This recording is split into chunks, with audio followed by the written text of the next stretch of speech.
Xul Pals present an evening at the Satanic Steakhouse, Meathead, and a night to Dismember review. Alright, what up y'all? DC Fago Guy. Today we got a special video planned for you guys. This has been a review long in the making. I've taken my sweet ass time getting to this point right here. A lot of shit going on. You guys already know about it. If you've been watching, you know. But for this special night, I didn't think that I could do this alone. I didn't want to do this alone. So I brought with me some friends joining me.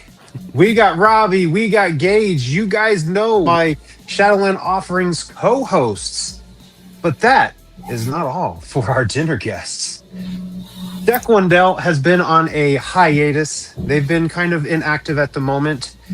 And I had to pluck Easy out of this hiatus because I know he's been anxious to talk about these two albums right here. So Keezy is our fourth. Yeah. Yes, Well, thank you. These are my Xul Pals, and we're here to talk Satanic Steakhouse, baby. Boom. Yes, can't wait. Both of them. Have we just stated we're doing both of them? We're doing the whole damn package? We're doing the whole damn package. That's why I'm very specific on saying Satanic Steakhouse, because we're talking Meathead, we're talking A Night to Dismember, we're talking killer shit. Talking lore and history. We're talking, this is, if you are new to Satanic Steakhouse or you're like, what is that? You're going to know a fuck ton about it by the end of this episode. And if not, then you can rewatch it and then go listen to the albums. And then by then, you should know a fuck ton about it. Yeah. Everyone should know about Satanic Steakhouse. It's one of the coolest things happening. So, Robbie, you are like the history guy. For all those who may not know what the fuck Satanic Steakhouse is, can you please enlighten the unfamiliar? I will, yes. So, we'll start all the way back in 2015. Is that okay? That's okay. Okay. Well, then we're going to take it way, way back to 2015 with an Ohio rapper, Dayton, Ohio rapper by the name of Nox. 2 X's. This was a guy, came on the scene, the horrorcore scene, in 2015, put out 2 projects that year, and a mixtape called Backstabber's Handbook and an LP called Massacre Mask. This guy started making his way through the Ohio horrorcore live circuit, started doing a bunch of shows throughout 2016 with a group called Ala Zuli Lu. They became fast friends. January 8th of 2017, it was announced that a new member had joined Ala Zuli Lu. That was a member by the name of Lee Carver, who most of us know, you should know, is Nox himself. Changed his name to Lee Carver.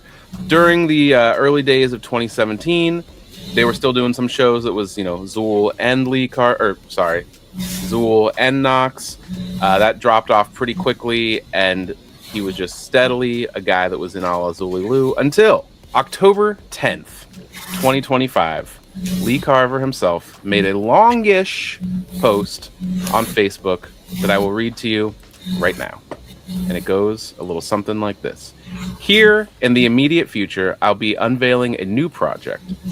Lodged in the wonkiest recesses of my brain for what has seemed like an eternity, it's something that's steeped in nostalgia that speaks to every part of me creatively. Undoubtedly, my weirdest idea to date. I've marinated on this for so long that I've let its excitement consume me. I've spoken about it to a handful of trusted cohorts here and there, and they seem down for the parentheses dark ride. This is me at my most tongue-in-cheek, meta, creepy, fat kid creative. It's already finished and it's coming your way sooner than you think. Not trying to do that whole rapper big things post, but I had to warn you. We're about to get immersive. I can't wait to share it /them/me/us with you. Hope you saved room for supper. So, that's the first sign that there's a project on the way, a solo project from Lee Carver. November 28th, 2025, an image appears on Facebook for pre-orders, no context, just Satanic Steakhouse, the album Meathead is for sale, along with some merch items. It was not linked to anything. There was no statement, this is Lee Carver. It was not no LLE logos, no nothing. This was presented by a new label called Bile Bucket Records. And if you went and listened to the first single, which was available on YouTube at the same time, you would know pretty quickly that if you could hear voices, this was Lee Carver. / Knox, back with a brand new identity. Satanic Steakhouse is the overall project. Meathead is the first character we've met through the Meathead album. And yeah, that's our Satanic Steakhouse history. There you That's go. good. That post that you read was interesting. Like, I didn't even know he made like a cryptic post about it. That's pretty cool though. That I wish I would have seen that to be hype. Like, I just saw the dropping of the album and I was like, I have to have it. Yeah. Yeah, I remember that post coming out and I had no fucking clue what to expect. I legit thought it was just Lee Carver kind of doing this album as like a LLE extension. Well, like under the umbrella. But I very quickly realized like it was a solo venture. Like Bile Bucket is his thing. And this album, this whole journey he's going on is just him. Because I remember I was like, okay, such and such can play this family member, such and such can play this family member. I went fucking wild with the like speculations. Which, Yeah. I mean, most people know As you're wont I to love do. to do. I love to do. I should also mention before we go further that the entire project, this is a duo, the umbrella is sort of a duo. Lee Carver, aka Meathead, aka whoever the fuck, is the voice of this project and the creative driver. But Ill Fortune, who people might know from Mutinoid Underground Dwellers, as well as a solo artist. He's been a producer for years for everyone from MNE to whoever. He is the musical, guy here. So it's a Lee Carver, Ill Fortune collab. Yeah, we definitely got to give him some love because I think he makes these albums what they are as much as Lee does, because there's so much personality in the production. He's like the special thing that makes us all work. He's like, because we're talking to Juggalos, I think this is like Mikey Clark with ICP during the first 6. Like, just something about these guys just works. Yeah. I want to commend him on that because like I didn't know much about Ill Fortune, but then I saw he did this whole album. I knew he did the Mutinoid Underground Dwellers maybe by the time this came out, but like that was my introduction to him. And like the way he produced this album you're right, it is on some Mikey Clark level shit. It's incredibly high level. Yeah. This is very, very like these two locked in doing a very like full like world building both on the musical and the lyrical and everything. So yeah, very, very cool. Yeah, that's one of the notes that I have is that he like brought so much to the album, and like you guys are all saying, straight up, there's several songs throughout both projects where I'm like this feels like fucking Ring Mash. This feels like I hate to always make that comparison. I think that's the Jolo thing to do, but you hear it and you just like, I think that nostalgia just triggers in your head like, oh fuck, this is like that. And Ill Fortune was a name I read it and I went back and looked. I was like, where the fuck have I seen his name? And he did some production for Lost Lake Estates as well. And I was like, okay, that makes sense. That one, he's working with somebody from Xul, and two, like the production on this is fucking killer. So good. And then I later realized that he was part of Mud, and I was like, okay, that's what made me go listen to Mud was Meathead. Okay. So, Really? But I wanted to bring this up too. He had put a post that he put, teaming up with Lee Carver has been a hell of an experience. It's given me a real outlet to push horror production further than I ever have. I stopped releasing beats last year and have only worked exclusively with artists I revere highly, and it's been nothing short of a blessing. Bask in the meatiness of this EP, grind your teeth on the bone cornels, puke it up for a second helping and a third. From us to you, a night to dismember is here. And that was when the album came out. But when I saw that, I had this like sense of kind of security, if that makes any sense. Because as a producer, as one of the things with Mikey Clark going back to the first 6, like he almost exclusively was working with ICP at that time. And there are a lot of really great producers in the underground. And unfortunately, and I don't want to say unfortunately, but a lot of them do sell their beats, and so you get a lot of artists that have access to their beats and may not hold it to like they may not do what Yeah. the next best person can do with his beat. So I think it's really fucking cool that Ill Fortune has kind of done this in a way that not just anybody can use these beats. Like when you hear an album from Satanic Steakhouse or a Mutanoid Underground Dwellers album, like you're getting top-notch shit that not just everybody has access to, which I think is great. Dude, when I think about like what as an artist like goes into like sitting down with another guy, like for Lee to sit down with a guy, be like, here's my vision, let's make it come to life, and then for it to come together like as well as it did, it's really a true, like in every sense of the word, work of art. It's really like something special, and like I can't like it's literally priceless. Like not everybody can do that, you know, like anybody can take a couple $1,000 and pay a guy to make some beats for him, but like he understood the assignment and fucking knocked it out of the park. And it adds so much character between like a little bit of cartooniness, like the creepy John Carpenter horror elements, like the like 70s funk that comes in here and there. Like there's a ton of really specific there's a lot of character, I guess I should say, in the production that I think really pushes it to the next level as a project. Yeah, that's what I've been thinking, listening to it, that these albums have personality. Like, there's just something to them. And in order to kind of get ready for this, I had went back to Massacre Mask. And it's really good, but it never, like, stuck with me as much as other stuff. And then listening to Satanic Steakhouse, I'm like, it's the production, like, a big time that, like, does these albums so much... it makes these albums work, basically. Like, elevates them, yeah. And speaking of Massacre Mask and Nox, I think like something I was thinking about, because I also went back and prepared for this by listening to that and then kind of working forward. It's really obvious how much world building and like scene setting and whatnot he gained from being in Xul. Like Massacre Mask is a cool, very good like horrorcore rapper album, but it's like it's a rapper album, you know, where it's like bars and punchlines and whatnot. Through being in Xul, totally.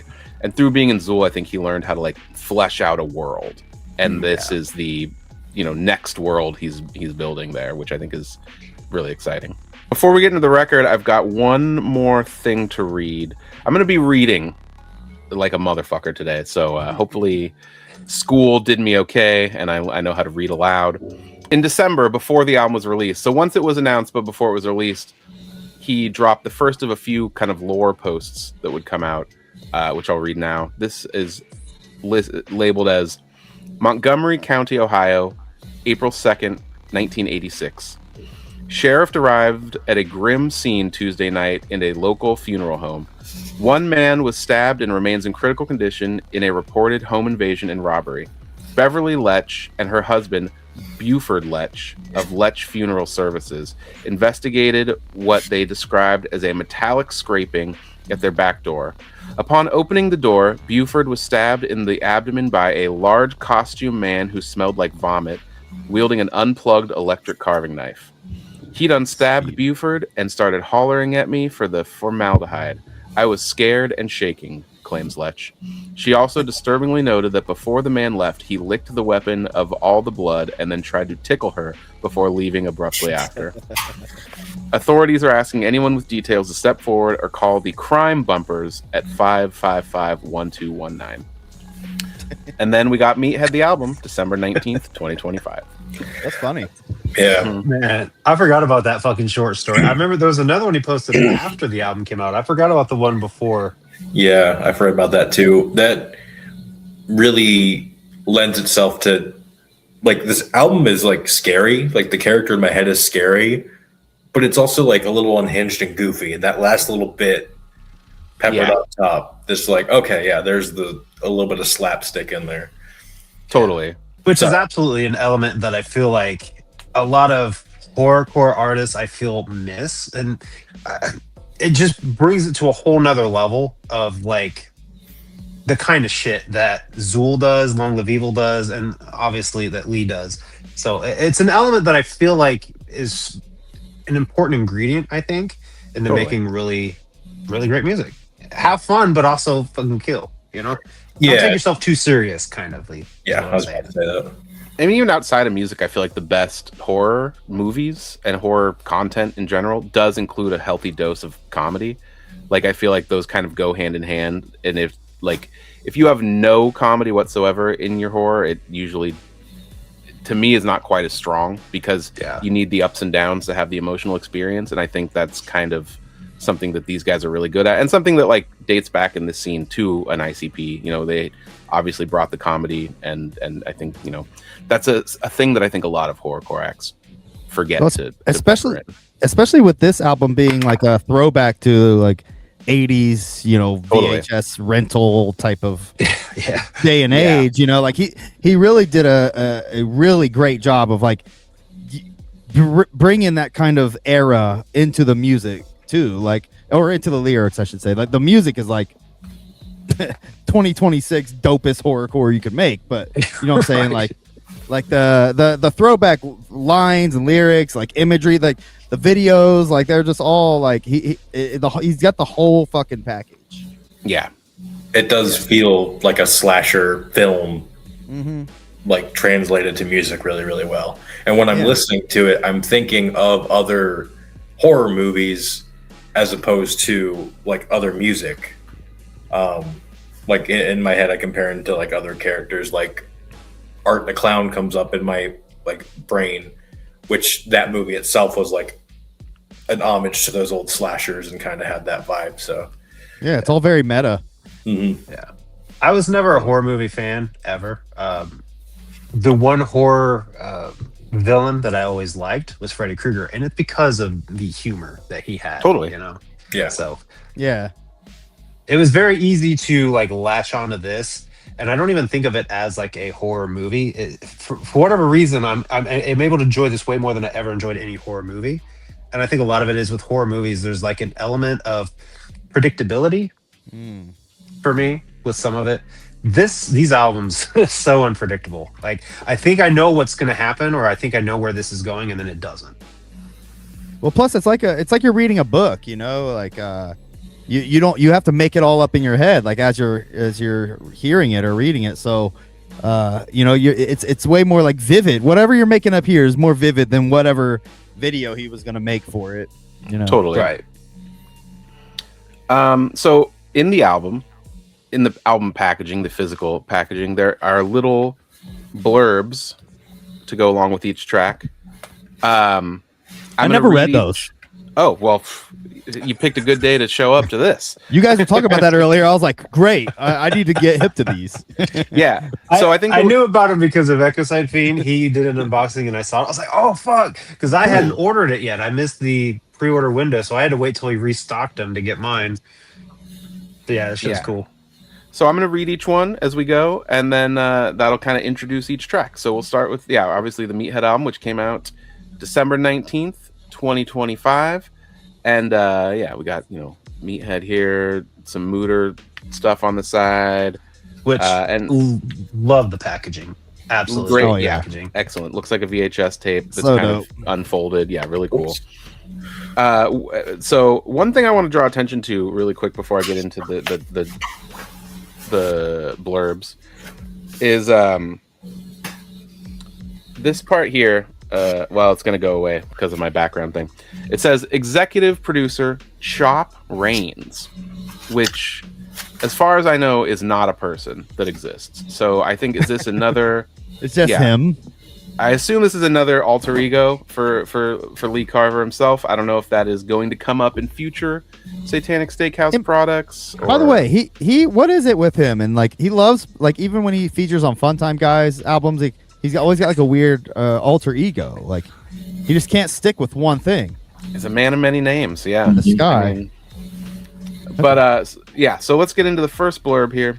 This is Dead Air, which is the intro ostensibly. And the text reads, rumors persist that Meathead is still alive and lurking the streets.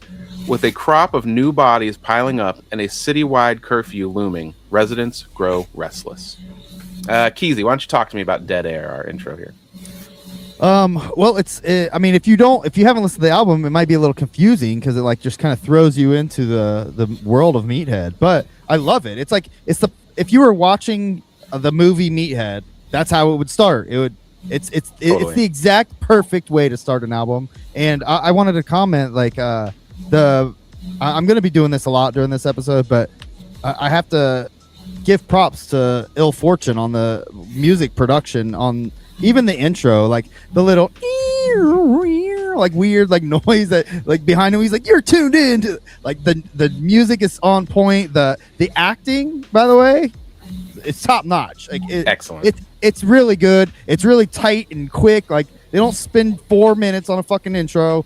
Gets right to it. It's funny and it's killer, man. It's a great, perfect way to set the tone, and it's silly and scary at the same time. Perfect.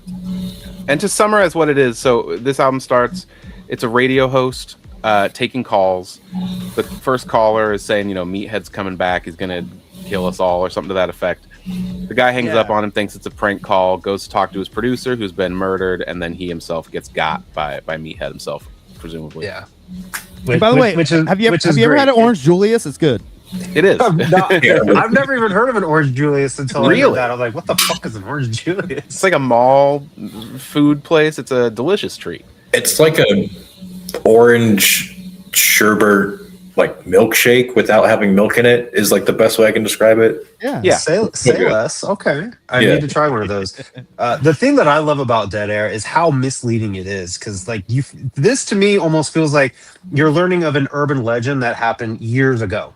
Mm-hmm. Through several listens, I realized that this is not like something that happened years ago and it's an urban legend. Like this is kind of at the end of the events of the album, because the caller says they say he died in a hail of bullets, and those bodies didn't come from nowhere, which feels like a setup for something in the story for a future album. Perhaps another Skinner family member is also killing around this time. Time will tell. It's very misleading in that way of like you feel like this is the beginning, but it's also the end. And the comedy and the acting, perfect. Love it. Great intro. Get you right onto the killing. Yeah. I like that this plays into that trope, which, like, I know, DC, you haven't watched a ton of horror movies, but we were talked about that before. Like, the timelines will just be all over the fucking place, which makes it, like, confusing, but interesting to, like, okay, where does this take place? Are we back in time? Is this a flashback? And yeah, I mean, just the vibes and everything. It's brief and it's fun. Like, there are albums where I'll get sick of the intro and I'll just jump right in. I have never skipped this intro. I don't skip it at all ever. Gets you prepped and ready for the world, and it doesn't overstay its welcome. The vibes are perfect. It feels like I'm listening to the radio. Like, the character's good, the music's good. Like, it just gets us in. It's perfect. God damn it, Alan. Yeah. It's very Texas Chainsaw Massacre 2, which I don't know if you guys are familiar with that movie, but it opens with a radio host taking a call from some guys that are calling from a car phone. I think it's the 80s, but and then they get killed by Leatherface in traffic, basically. So on the air. So I think that is sure it's an homage. Yeah. A little bit of a throwback reference. So yeah, very cool. Which I'm just gonna come out the gate. Like I said, not horror guys, so there's so many references in this I'm sure I'm missing. So again, this is why I brought my Xul Pals here with to do this, because there's definitely a lot of shit I know I'm gonna miss. We'll let you know. Yeah, we'll inform you. But that's the intro. Are we ready to move on to track 2? Yeah. In the name of not making this, I guess, a 6-hour podcast. Let's do it. So track 2, we've got What's on the Menu, and the blurb reads, the grisly legend of the Skinner family steakhouse intrigues the pledges of the nearby female sorority, Delta Iota Epsilon.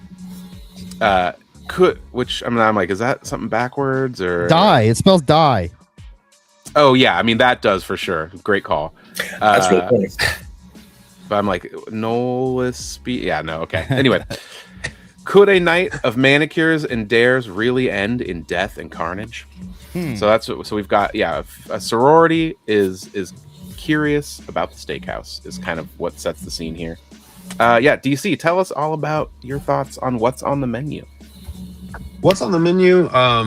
first and foremost, there's a part where there's a shout out / foreshadow to A Night to Dismember. Um, really great setup for that. This straight up, this just feels like the introduction. Here's Meathead. You know, I'm glad that you read that blurb because I think I've read it maybe once or twice. So kind of getting that, hey, welcome, come to the steakhouse, kind of adds to it to have that, which I think is cool that he put that in there. The track itself is absolutely fucking great. It just kind of sets the mood and the tone, I think, for the overall saga of everything that's going to happen in this album. Very fucking dope. Production again, always fucking on point. Yeah, I'll point out some things I like here. I like that Meathead canonically smokes weed. I think that's very funny. He mentions it almost immediately. It's the first fucking lyric. Formaldehyde blunt. Yeah. Immediate. Like, I mean, how many times is Lee Carver talking about Bible paper blunts and formaldehyde blunts? And yeah, it's great. It's great. It carries into this guy, Meathead, which I think is fun.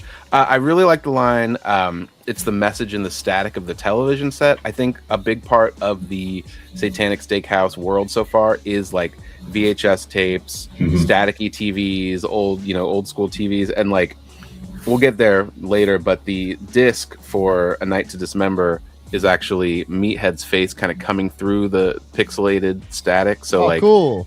I'm curious where that goes, or if there's, we're leading to some lore where the messages of the steakhouse or whatever that kind of guide these characters come from TV static and tapes and stuff. So that's cool.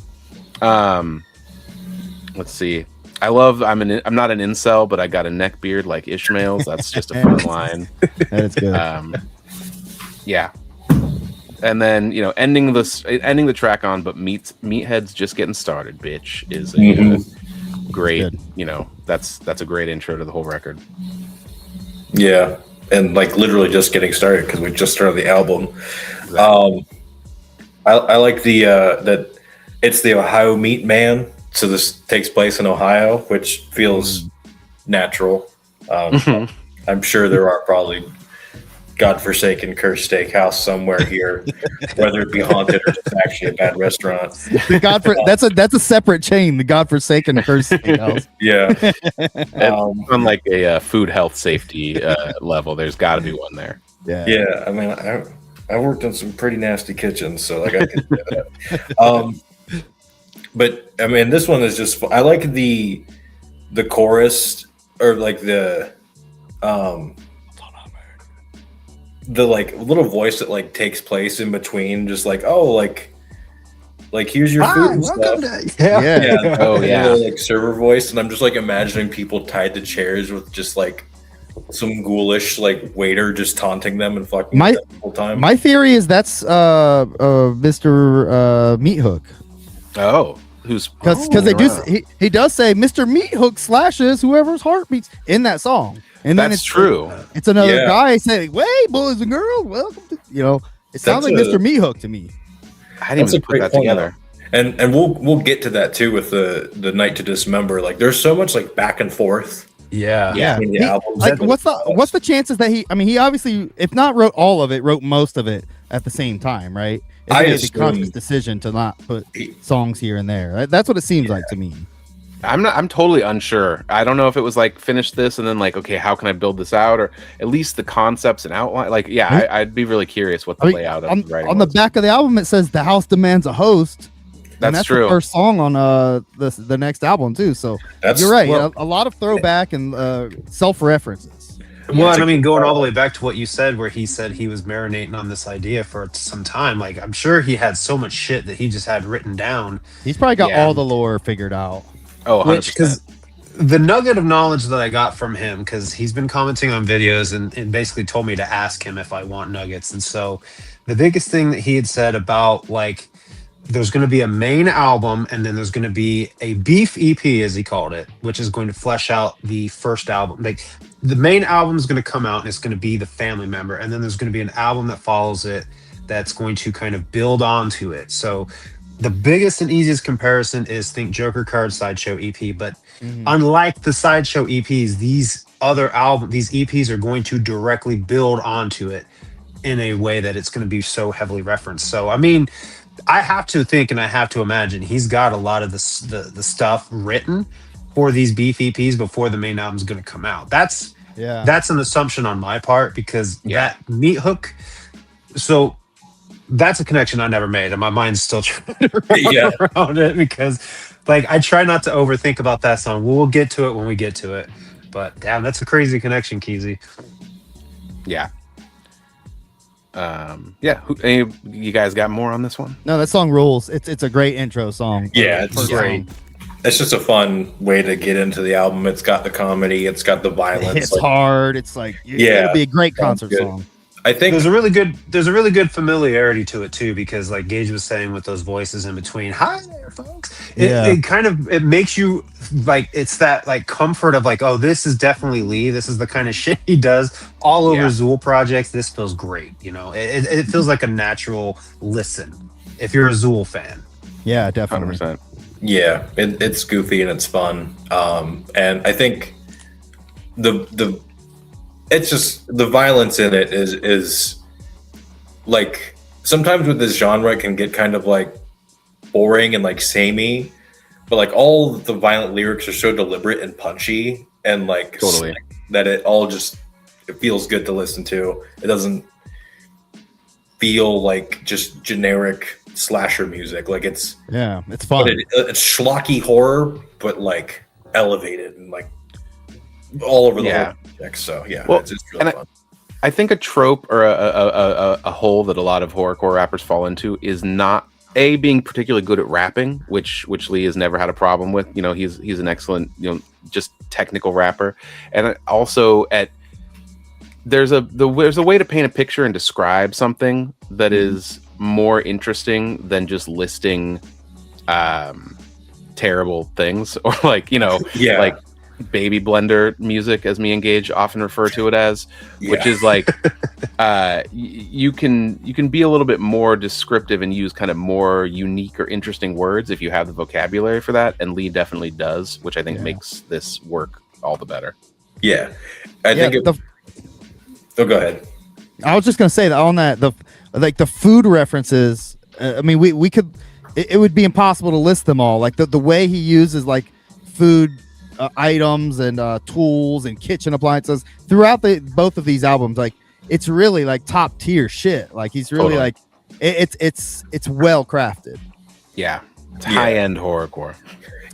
Anybody can say I'm gonna kill a guy, right? Which is what most horrorcore does. Oh, I stab you, but then it's not what you're saying as much as how you're saying it and using the words to get to that point. And there's a very like well put together picture being painted with the words he uses, and the food and weapon imagery, like you can picture it in your head. And there's a good one I'll point out on the next song for when Robbie brings us there. Dang. That sounds like a beautiful transition. Thank you. Getting into track 3, Meathead's theme. So the blurb here is: a grave disturbed, a curse broken, an unstoppable killer returns, and the Satanic Steakhouse is open for business once more. Gage, talk to us about Meathead's theme. Meathead's theme, I mean, it's just a banger. The chorus gets stuck in my head. It just, I love the way he's yelling Meathead over it. It really builds like this imposing, like, kind of character. More ultra violence, more food references. It kind of like continues the momentum of the first song. It's just bangers, man. It just keeps him in the shed. He keeps the family fed, you know. Gotta. Always raining red. Just get stuck in my head. It is an earworm for sure. More violent imagery. I just feel so good listening to this song. I'm just like, get him the whole time. Like for the villain in this case, just fucking slash him up, cook him up. It's just so much fun. And I think since it's this theme, it really encapsulates like the vibes of the character really well. And I hope that's a theme that continues with each subsequent character gets that to like embody what it is and what they do and what they're about all in like one perfect song to just get the vibe. And speaking of characters, we get the first mention on here of Mooter, who is very prevalent on both of these records. He's mentioned for the first time here on Meathead's theme, so he's part of Meathead's little, world. He's the Satanic Steakhouse mascot. We'll get more to him later, but they drop him here first for the first time. It's his own song. Yeah. He's such a cutie. He really is. He's a great mascot. Yeah. I want to point out your dead grandmother spider walking down the attic step is such a fucking terrifying thing. Yeah. And it's just like a random lyric thrown in there too. It's like it's not in context at all. And I think that's what's cool too, is that like there's like your slasher violence, but there's also like supernatural ghosts and fucked up shit happening in the background that gets like thrown in. Yeah. That is just like, I imagine that, and it's just like, oh, that was horrifying. And there's like a creepy little silly voice like that goes with that line too. All the like ad libs and background stuff, just like really. They put like the VHS sound effect, like your dead grandmother. It has like that weird sound effect on it. Yeah. Mm-hmm.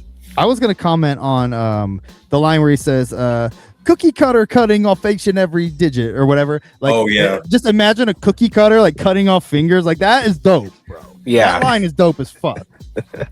And it does the like cute mixed with dark thing, like really cool. Cutting off each and every digit. Yeah. It's so very cool. And we find out that the Satanic Steakhouse is in fact conveniently located across from the mall. Yeah. So you're learning that the steakhouse is like, I'm thinking it is or was like, I mean, the Skinner Family Steakhouse is like an actual restaurant chain in this world, like a normal chain, I would imagine. It exists. But this one has turned satanic.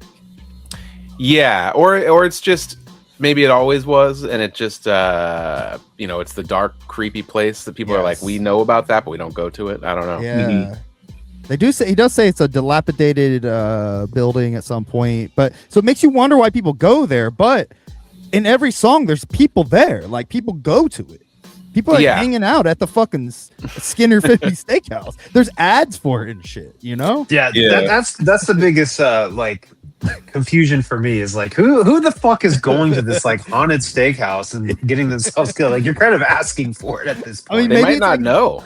Maybe they think it's just part of like the aesthetic. Like it's one of those it's a haunted restaurant. Let's go with the family, To go back to the Texas Chainsaw world, I mean, like the family in Texas Chainsaw runs a barbecue stand and fucking the dad is winning chili contests in the sequel. So, people are eating these bodies and not being aware of it. So I think maybe that's part of it. That makes sense. They don't know where this meat's coming from. And that's part of why it's so good too, is because it's taboo. And like we don't know if it's good, obviously. Yeah. It is. But maybe it's better than you think. Like Soylent Green. I have like a theory about the whole like world of what the steakhouse actually is. Because there's a song at the end of, I mean, it's fine if we just jump around a little bit. Like, you can reference. Say what you want to say, yeah. But there's a song at the end of Night to Dismember where we find out that the steakhouses, the buildings themselves, is an entity of some kind. Yeah. So in my mind, I was like, what if the building itself is like a ghost and can like move or disguise itself? So it's like, oh, let's go to this restaurant. Oh. And then you walk in and like the facade drops and you're fucked and it's all horrible. Like from the outside, it looks like a normal place to eat, and on the inside, it's what it really is. And maybe also it can manifest like in different areas. That's kind of where my brain's at. Interesting. I like that. We'll get into that a lot, I think, on the next one, because that's sort of almost the theme of the EP is that the place is alive. Yeah. All right. Any final thoughts on this one before we move forward? No, that song fucking rules. It is a great like B-side to the first song, like Gage said. I think it goes hand in hand. Like no one's skipping that song. No. All right. It's almost like they both serve as a good intro. Yeah, they're like, it's like dual intros, like intro to the world and then intro to the character back to back, which I think is cool. And then we're spilling the blood, which introduces a whole new concept that I just can't get enough of. Let's see. A depraved and sickened mind revels in filth and the foul. Decay and delirium take hold, and a most putrid deed must be done, is what this says. Wow. A putrid deed. There's a putrid deed on the horizon. Yeah. Keezy, talk to us about Spill the Blood. Spill the Blood. At first, it's annoying. Like, it's the aggravating, like, constant, like, spill the blood. Like, I wasn't big on it at first, but like now I love it. Like, I want to go to a concert and just scream "Spill the Blood" 15 times in a row. But like, I was confused by like the It does have the introduction of the talking pig that appears to give him his orders. Mm-hmm. So that was a little interesting. Like, okay, it's adding another element here. Like, which there's a whole lot of. He gets orders from all kinds of places. I think there's a lot of elements. Yeah. But the talking pig head being one of them. It really paints like a disgusting picture. It's rapidly rotting. I don't know. It's a fun song. I like that the verses are short and sweet. The hook is like really. I could see people not liking it for the hook, but it grew on me, and I really like it a lot. Yeah. To read, I'll read out the chorus really quick to kind of tell people what we're talking about. There's a severed pig's head in the closet with candles. It rots away in the day as it sits on the mantle, but at night it comes alive and commands me to kill, and it's chosen you to die because I probably will. So there's a severed pig's head, as stated, that is just rotting away all day, and then at nighttime it comes alive and gives Meathead instruction on murder, which is such a cool premise that it's such an original concept. Mm-hmm. And really dark, because like typically the pigs are what get slaughtered, so now this pig is like commanding him to go kill instead of killing pigs. That's a good point. So I'm going to bounce off of Keezy and say that this is my favorite track. Like, from the first listen, this was my favorite. The beat is dumb fucking hard. The chorus I thought was super chanty, and that's what drew me to it as well. It just like super fucking, like you said, at a concert, spill the blood. That's just what is always in my head, and I fucking love it. I want blood spraying on me while he sings that. Yeah. The song feels like an origin story because it starts off with him robbing graves. Like, there's definitely feels like there's some lore in that. But it's hands fucking down my favorite track. I just love this goddamn beat on this. Yeah. I'll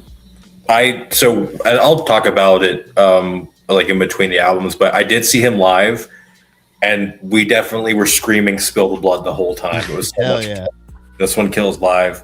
The imagery of a rotting animal head, it becomes animated and like commands you to do stuff is horrifying. This song is like genuinely uncomfortable in a cool way, and I like the story of it, of like something commanding him, and it makes me think of like the character as like a conduit for other things to work through.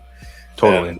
And it's just gross and in a good way. But yeah, this one is a standout track. The Spill the Blood, when I first heard it too, I was just like, I don't know about this one, but it grew on me. The like voice effects were like, this is like uncomfortable to listen to, not in a bad way, but it was like, oh, okay, it's creepy, but it does its job. It's really good. And this one's grown on me a lot. It is creepy. Lyrically, this might be the creepiest one to me.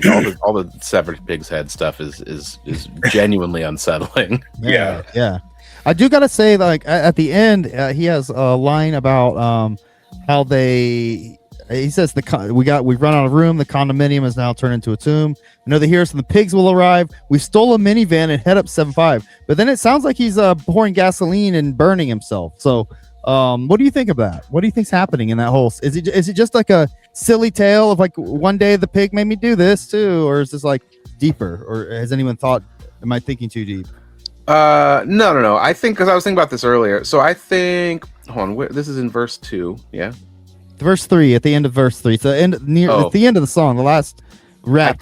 I cut to the wrong thing. Okay, yeah. So I think that he is burning the condominium, maybe? I don't know. Maybe he is burning himself. Well, because it seems like the condominium is what he's referring to as like where he's keeping all of these bodies. Is he not in the steakhouse for some reason? I don't know. He knows they're here, and the real pigs will arrive, being the cops. So we take the minivan, head up 75. Nobody leaves alive. Yeah, set fire and wait patiently inside. Yeah. Yeah, I don't know. My vibe with this song is it does not take place in the steakhouse. Like he starts off being in like a cemetery, robbing graves to like get money. That's true. When it first beckons. So to me, this is like he's out and about, and I don't know. That's why I say like maybe this is an origin story of like Meathead the person before any of the shit ever happens with the Satanic Steakhouse becoming what it is. That to me is like where my head kind of went. Like, are we going way back before everything, before the Skinner family, all of it? And that's kind of how everything started. That's where my mind went. I'm probably way the fuck off. No, I mean, that's right. an interesting take. I think. I think that you could definitely you could sell me on that. Yeah, that's kind of it definitely hasn't taken place. That song definitely is not in the steakhouse. Yeah, to me. Yeah, I've always thought of that. Like maybe this is like where his like journey becoming Meathead begins. Yeah, because he talks about dragging him to the basement as well. So yeah, maybe he found the steakhouse when he drove up 75. Maybe. I mean, yeah, this is the one right after Meathead's theme. So story wise, this could be, the beginning. We'll write that.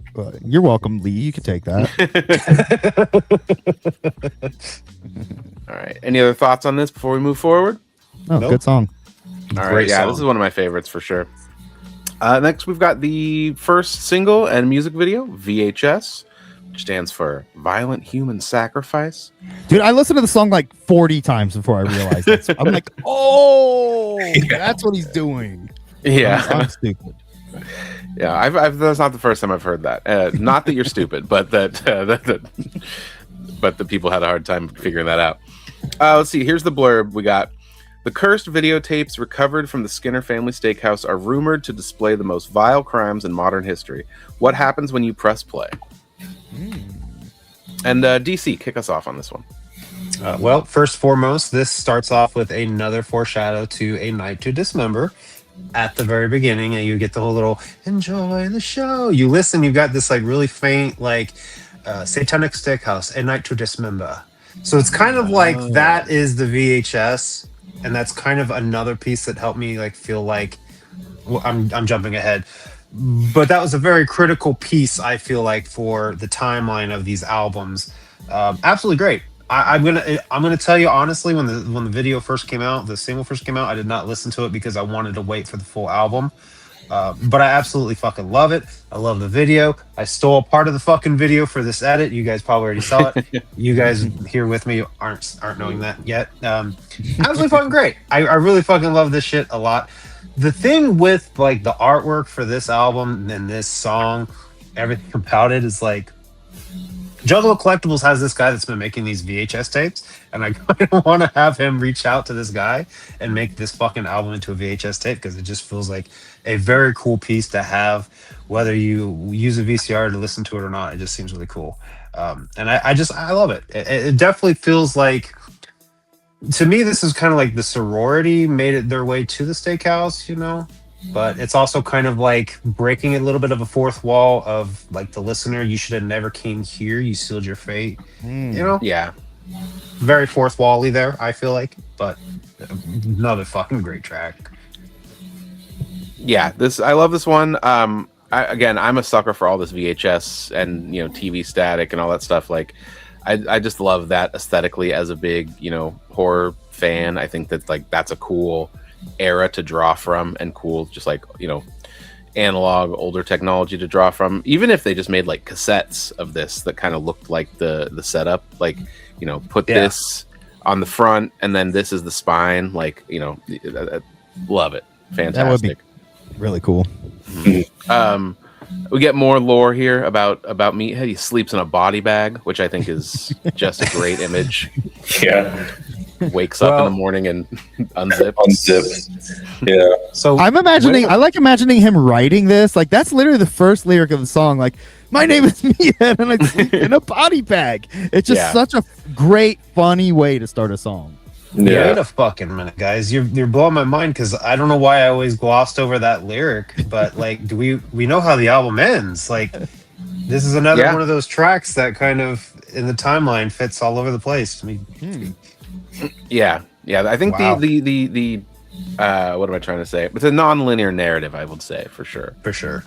Yeah. Yeah. And in that same first verse, I like the pamphlet says this is fine dining, and then he says, "You shitheads sure do have impeccable time." Yeah, it's dope. Yeah, people showing up to the steakhouse ready for dinner. Yeah. And it's just Their like, advertising is great. and They're must like, yeah, their marketing budget is something else because people are aware of it. They've got commercials. They've got, for just a facade to show up to and get murdered, they're really killing it on the promo.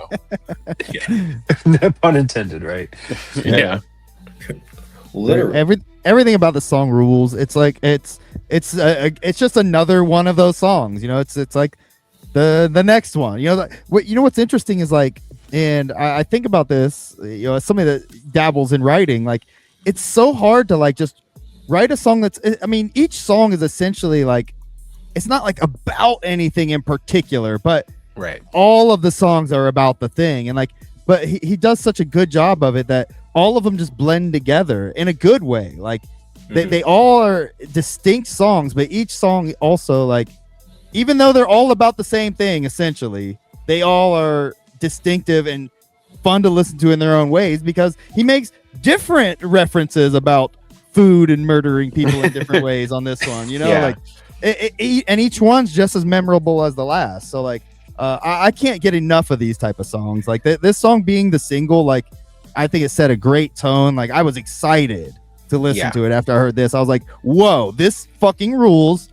Give me more immediately. And the rest of the album delivered, Yeah. And I'll go back to the night this dropped, which was probably late night, early morning for you guys, but it was nighttime for me still, 3 hours behind or whatever on the West Coast.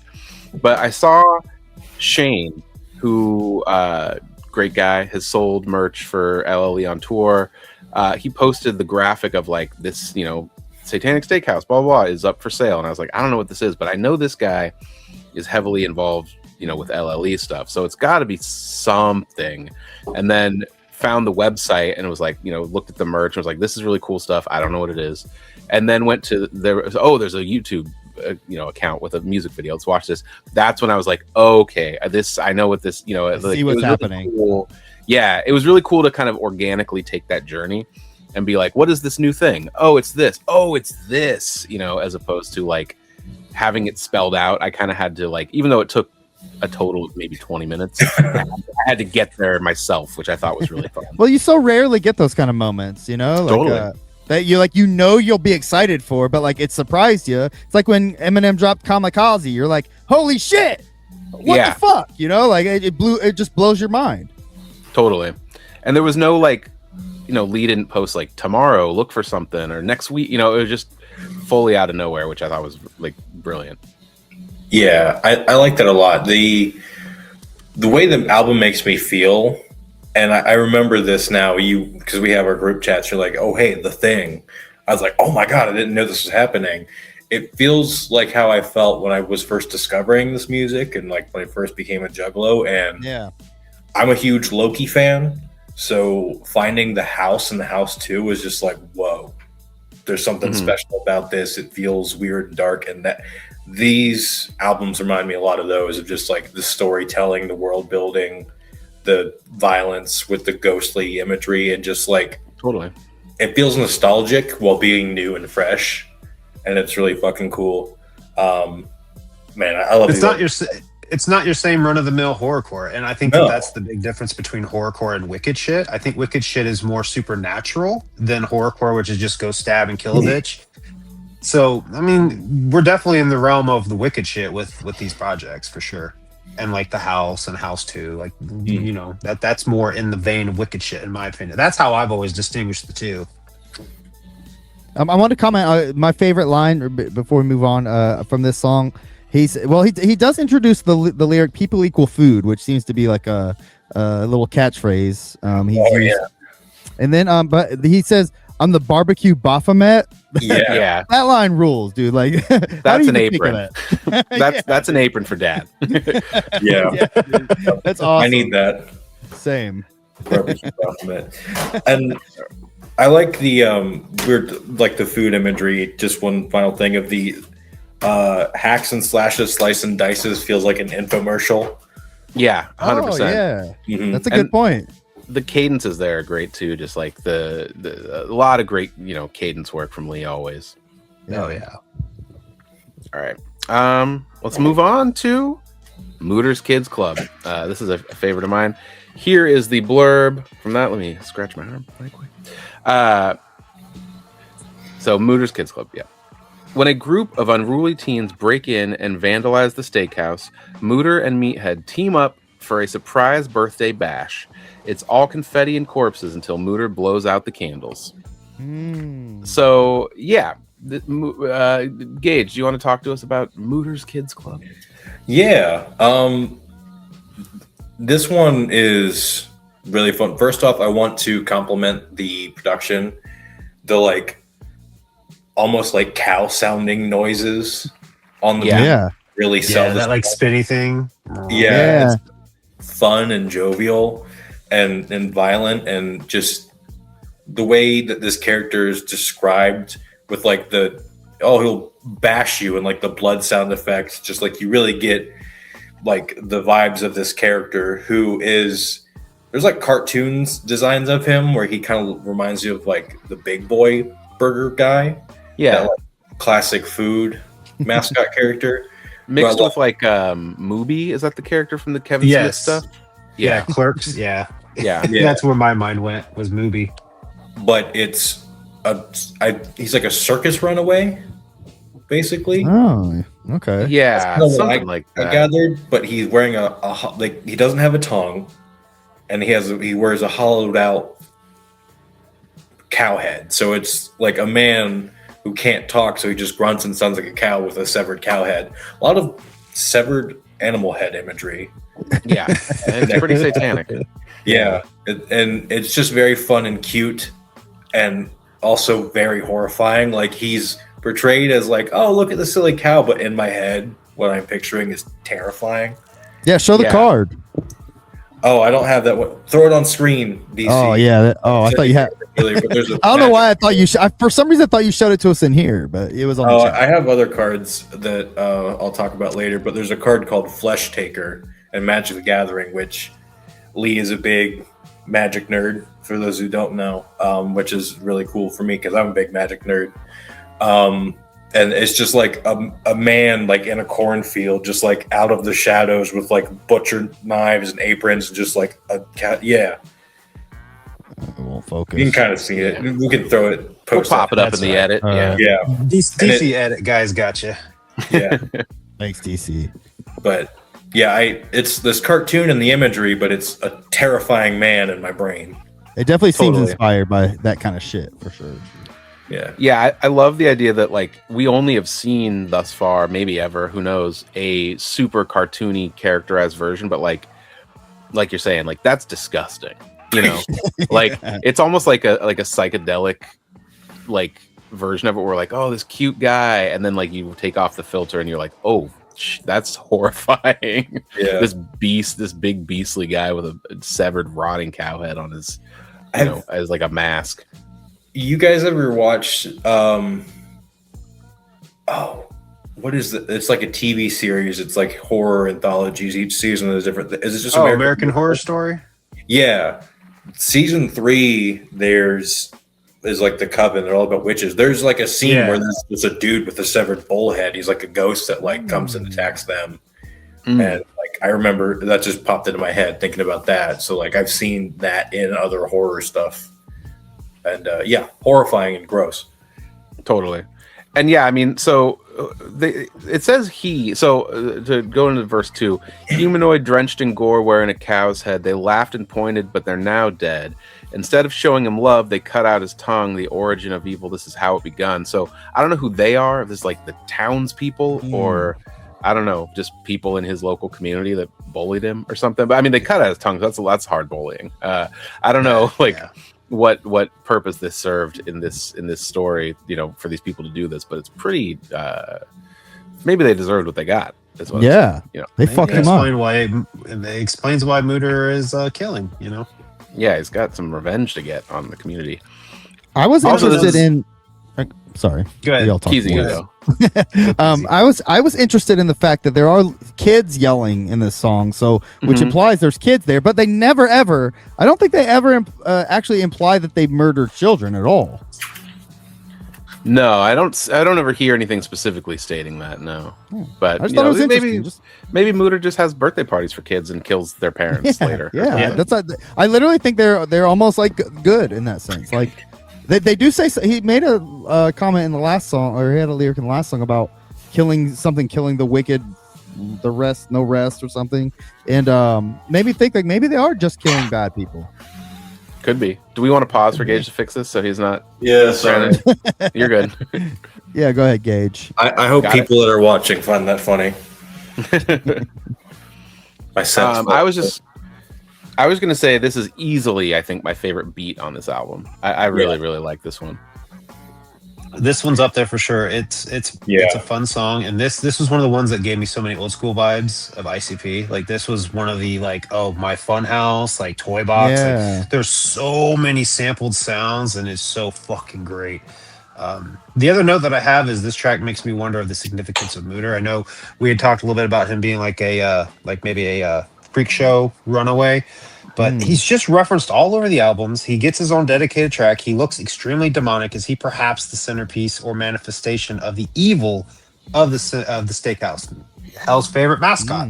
So Yeah. these feel significant things to me. Like, is what's the importance of Mooter? Or is The he way just I simply picture a fucking him, mascot? I picture him as Meathead's little buddy, and then when they go off on their, murder nights or whatever, maybe, hey, who's to say? We'll find that out in a future album, maybe. But I picture them just going off and doing these deeds together, and they kind of like in like a Texas Chainsaw way where you've got like the hitchhiker and Leatherface, and they're like brothers, or like just they're kind of like tied to each other and inseparable in a way, but like bicker and talk shit to each other at the same time. Yeah, I think it's very fun. It's a good song. Fun. Great song. Great song. We're moving forward? Sure. I say yeah. All right. Yeah. Okay. Next track is Taxidermy. The blurb here is, after barely surviving an attack from the Skinners, Becky and Denise stumble into a den of atrocities. How many people have these psychopaths slain? So our sorority girls that have gone to find the steakhouse, they're named Becky and Denise, we find out. And and they find the yucky remains. Gage, talk to us about Taxidermy. Not the concept, but the song.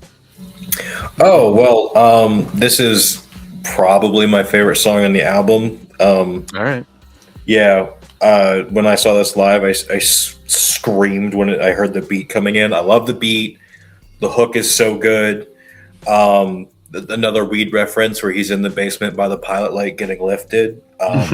So fun. This one, I feel like, is not as much like story. This one's just like a banger. This one just fucking hits hard. The beat's good. The hook is awesome. Although maybe the I'm a prototype, I'm a cryptid, maybe that kind of leads to the idea that he's some kind of conduit for other things to take hold of and do their bidding. There was there's a line about slapping tattoos off of stupid ass faces that I think is very funny. Yeah. Just there's a lot of this is maybe the most rappery album or song on the whole album, of just him flexing and talking his shit, where we get maybe that the character raps in his free time. Yeah, he says I make this rap shit look way too fucking easy. That was in my notes. Yeah. This is the most fourth wall breaking song of just this is a rap and I'm rapping and I'm fucking just going for it. It's just a banger. I fucking love it. So good. One thing I want to point out, the intro it has a little sample. It says, in every neighborhood there is one house that adults whisper about and children cross the street to avoid. It's a sample from The People Under the Stairs, Wes Craven movie, which, hey, if you haven't seen it, I'd highly recommend it. It's a weird-ass movie. A lot of people from Twin Peaks in it. Yeah, really cool. But it's a fun little sample there. I also noted that he calls himself Mickey Knox with monkeypox, which, Mickey Knox, as in the character from Natural Born Killers, which may or may not be the origin of the name Knox for the rapper, who also has a song called NBK, which stands for Natural Born Killers. So, that might tie this back into all that. So, like a triple entendre in there. Yeah. When this album first came out, I kind of made the joke that Knox lives on. So yeah. Even I think in a lot of ways that's true.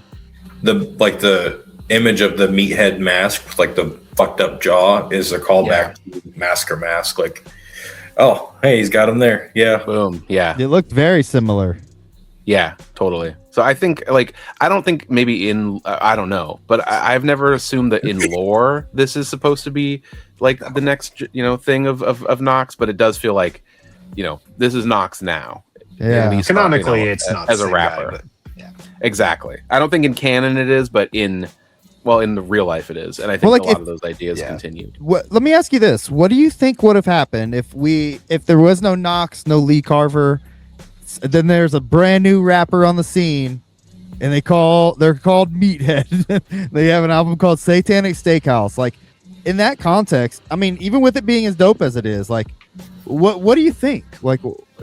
Can an artist come out and do this for their first album and it be like, yeah, we love it? Like, how do you think that would have been interpreted? In this scene, I think it would have been beloved. I think the quality is good enough and the world building is well done enough that people would have gravitated. The same way like they did with Mud, I think, where people were like, we don't know what this is, but it's cool. Like Enoch obviously had been bubbling a little bit. Like, Siamese Goat God was already getting pretty big. So there was, rising tides, raising all ships kind of shit there. But I think that was such a unique and interesting thing. And people came around to it pretty quickly. I think this would have been similar if it was just some unknown guy. I agree. It's just, it would have been bold. Totally. Yeah. This being like a side pet project makes way more sense. But that said, I hope it's honestly I love Xul. Like that's the shit. But as far as he goes, I hope he keeps doing this shit and taking it at this seriously. I like it a lot, yeah, same. I seemed like he wants to, but I'm not saying I think that this should be his main thing. But if it was, I would be fine with it. And I think there's time in the schedule for both to run concurrently. I don't think it has to take away from one or the other. Xul's not on nationwide tours 365 days a year. There's time for multiple projects going on. Yeah. Sure. Yeah. Cool. Thank goodness these guys are workhorses. Oh yeah. I like this as much as No Masters. I might even listen to this more. I view them as their own things, but it's hard not to think of Meathead as Lee Carver and think of compare the two. But I like this as much, if not more, than maybe some Xul projects. There's just something about it is just so very fun and refreshing. And but we're talking about Xul. There it goes again. Fuck it. We're talking about Xul and Knox and Lee. I like listening to Satanic Steakhouse, and I'm not like, that's Lee Carver. That's Knox. This is Meathead. There's something about his characterization. I'm picturing Meathead. I'm not picturing any of his other aliases or whatever. Totally. He characterizes this so well, it feels like it's something. Well, just like a good actor, the writing is strong enough and the performance is strong enough that if I'm watching a movie and I see, someone I know from something else, I don't think of them as that character the whole time, unless they're shitty and still feel like that character.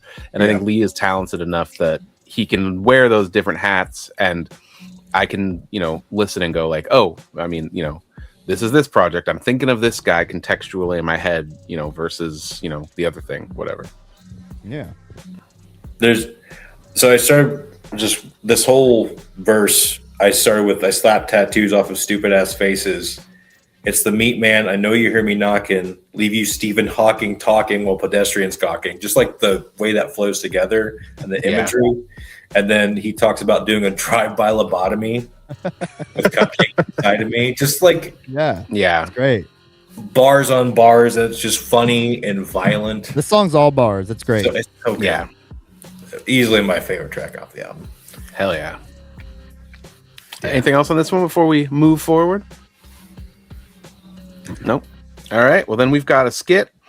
The serial killer support group. The blurb here is Meathead offers his horrible help to any murderer or monster brave enough to ask for it. Under 18, please seek parent permission. So yeah, this is a phone message where Meathead is offering up his services and advice for serial killers that need a hand, need a leg up in the game. Yeah, Keezy, talk to me about this. I think it's really funny. Like it's just like the intro. It's like it's well acted. All the little voices he does is funny. Like it's great. It's very Xul. Like there's several Xul, especially like Necronomicrons and stuff. It reminds me of that kind of shit.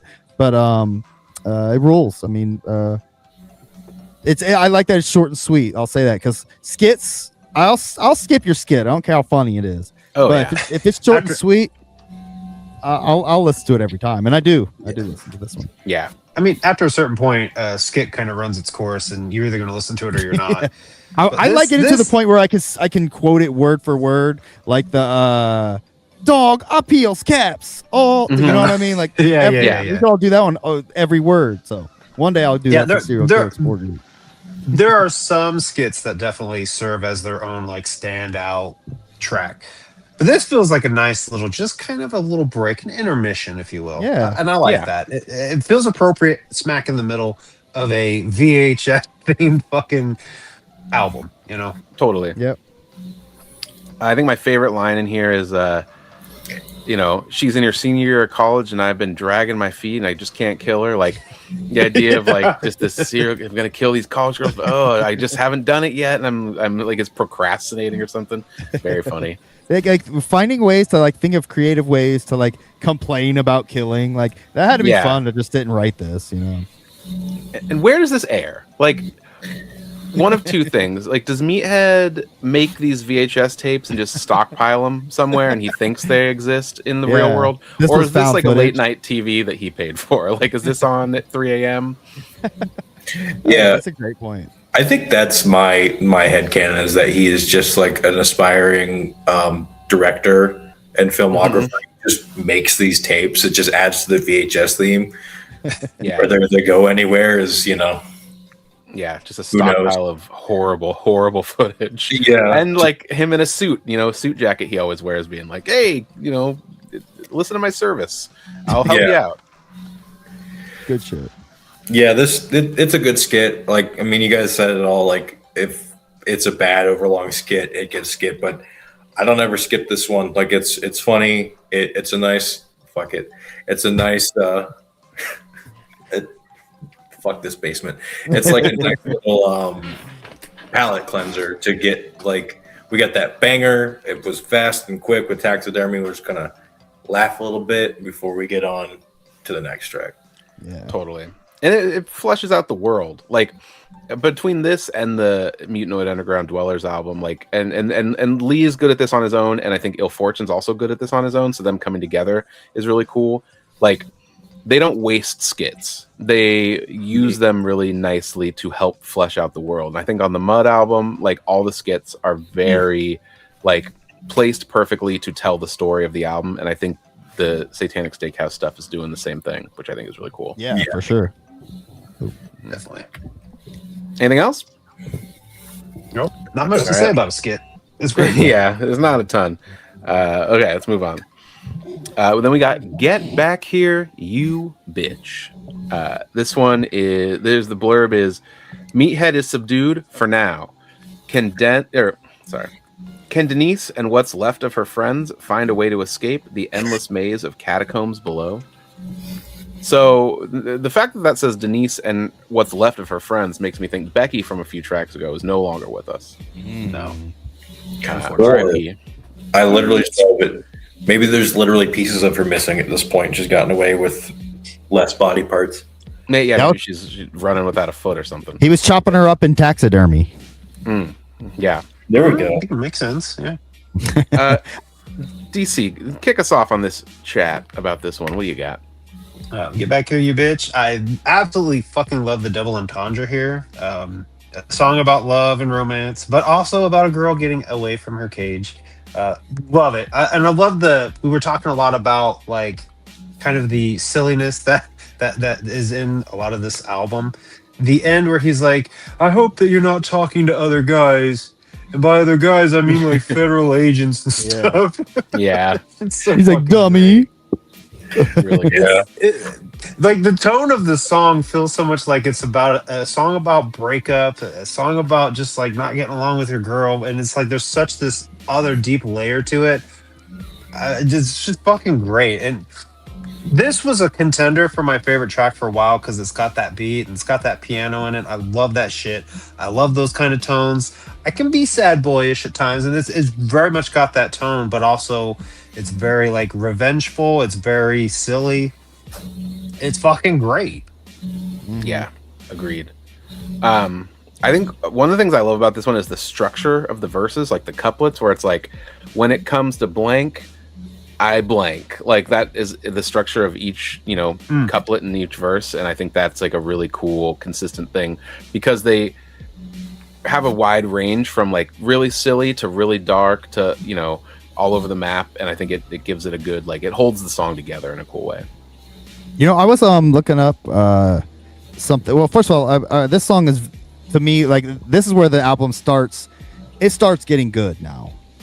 Everything before this, as good as it was, this is where it starts getting really good. Honestly, the last stretch is super solid. This rules. This song fucking rules. This is a contender for my favorite song on the album. But I learned something. I was trying to rack my brain around what is it? This song to me is like the most ICP-ish song on this album. Like, what is it about it? Like, it's the subject matter. It's the serious tone of kidnapping a woman or whatever. Like, it reminded me a lot of Prom Queen in that regard, which is what literally I think my favorite ICP song. But besides that, it like the way he does the couplets. That was reminiscent of like My Kind of Bitch, you know what I mean? Like, totally. So I looked up, I was like, what is that phenomenon called? And did you know there's a word for that? I made a comment. It's called anaphora. It looks like anaphora. Anaphora. It's when they other songs. It's when songs start with this, each lyric starts with a similar lyric. What is a juggalo? Is another example of one. Anaphora. Yeah, it's a rhetorical device where a word or phrase is repeated at the beginning of successive sentences, clauses, or verses. Yep. Boom. You learned something here. Yeah. Yep. But yeah, I love it, man. The song rules. It's so it's very disturbing and creepy. So it's totally. It's saying this is your favorite song is kind of somebody be like, really, get back here, you bitch. That's your favorite song on there. But it's so good. I can't help it. I can feel the passion, and that's what I love.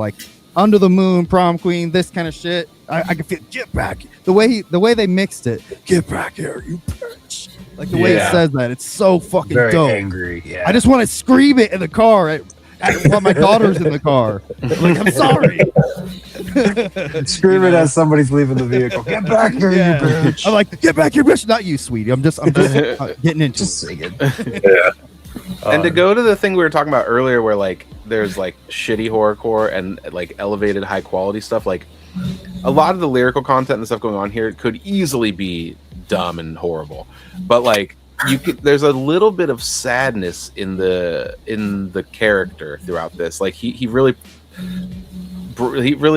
I'm not thinking of the right word, but emotes, I guess, in a way that you almost feel for the character in a way, even though everything he's saying is terrible.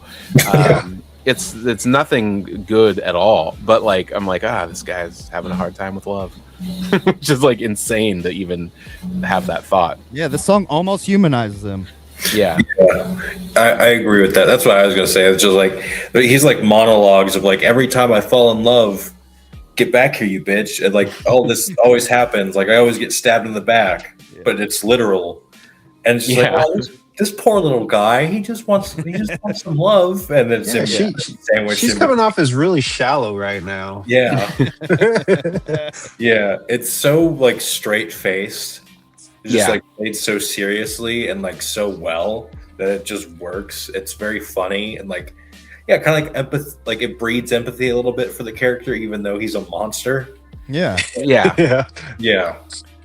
I also want to call out, she shambles in her shackles, a lobotomized trance. I think that's just a really good bit of writing. Alliteration, imagery, just really cool. Oh, and I agree. And the on that same note, the way he says, it's like I'm under the spell of a succubus or some kind of witch. Like the delivery of that shit is so tight, dude. Like, good shit. Great job. Yeah. Great job. All right, let's move forward to the Microwave Massacre. The blurb here says, the steakhouse kitchen holds many unholy relics and tools of torture, but one gives way to Meathead's necromantic power. A meltdown occurs as a night on terror continues. No, I don't know. That's that one. I don't know about a night on terror. That seems like it should be a night of terror, but I'm not. Hey, maybe that's intentional. Gage, talk to us about Microwave Massacre. Well, icy dead people. Yeah, they're frozen stiff, but that's a cool like icy, like the drink, but also icy. It starts with him talking about like a frozen body. And it's just like, I'll just microwave it to get it on thawed out. And I like in this little story on the inside of the book and in the song the mention of Denise, who is a character we will also visit later, which was a really cool thing that goes back to this theme of like there's a non-linear story going on that it connects to the second album really well. This has another one that has just a really fun, descriptive, and gross chorus of just turning into the bones slip off the slop. There's like goopiness to the words he's using that like describes it so well. You can like smell the song almost. It's gross. There's another like good like we keep talking about how this is elevated, whereas like this song could have been just, oh, look how gross these words are. Isn't that gross?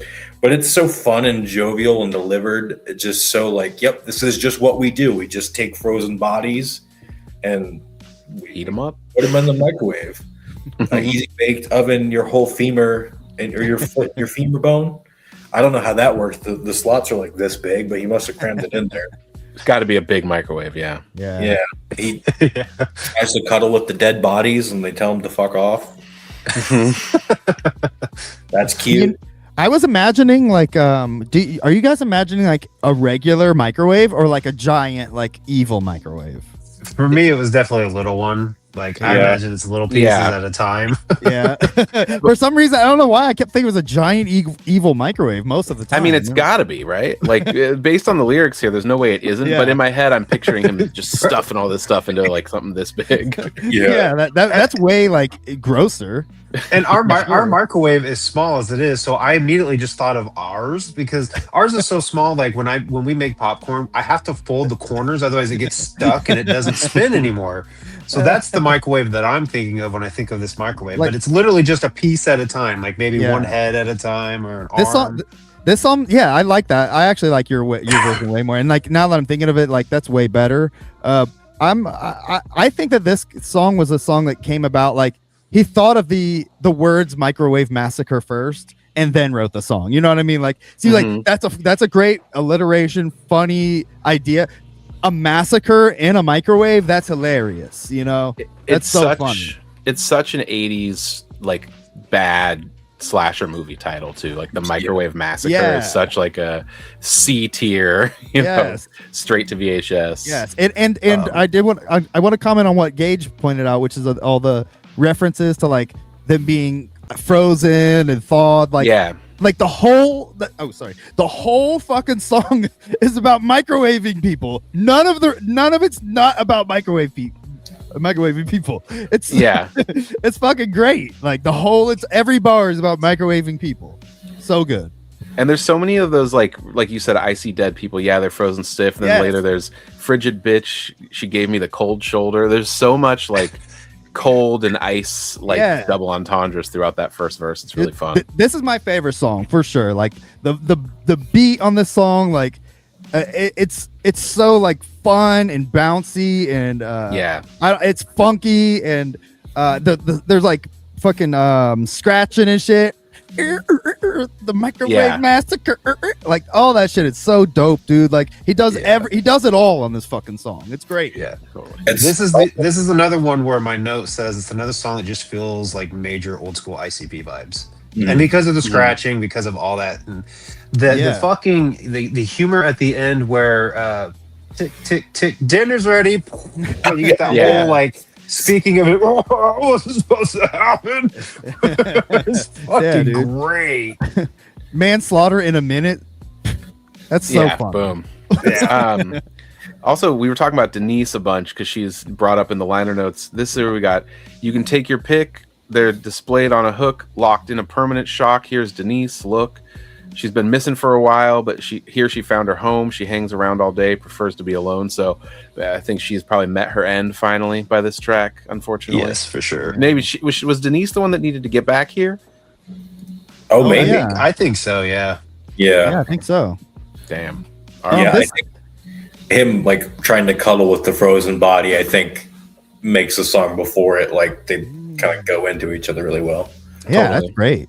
I did want to comment one other thing on the lore. He does comment that the steakhouse is built on an ancient burial ground on this song. Mm-hmm. Oh, well, I do remember that. I didn't put it in my notes, though. And even if the microwave isn't plugged in, it still works. Yeah. So technology is fucked up and behaves differently here. So it's like a poltergeist situation. Like that's where the evil is coming from. Yeah. Just point. Anything else for this one, gang? Nope, love it. Yeah, the old lady down the street said it really tasted good, so he's feeding the locals microwave. Oh yeah, they love it. The fucking town loves the Satanic Steakhouse. It's a delicious restaurant. This song and Spill the Blood also reference that like they gotta know that like they smell it. They have to smell the rotting bodies. Like there's foreshadowing to the end of the album where it's like, how am I getting away with this? There's no way they're not. It's so like so many bodies. Like they gotta know.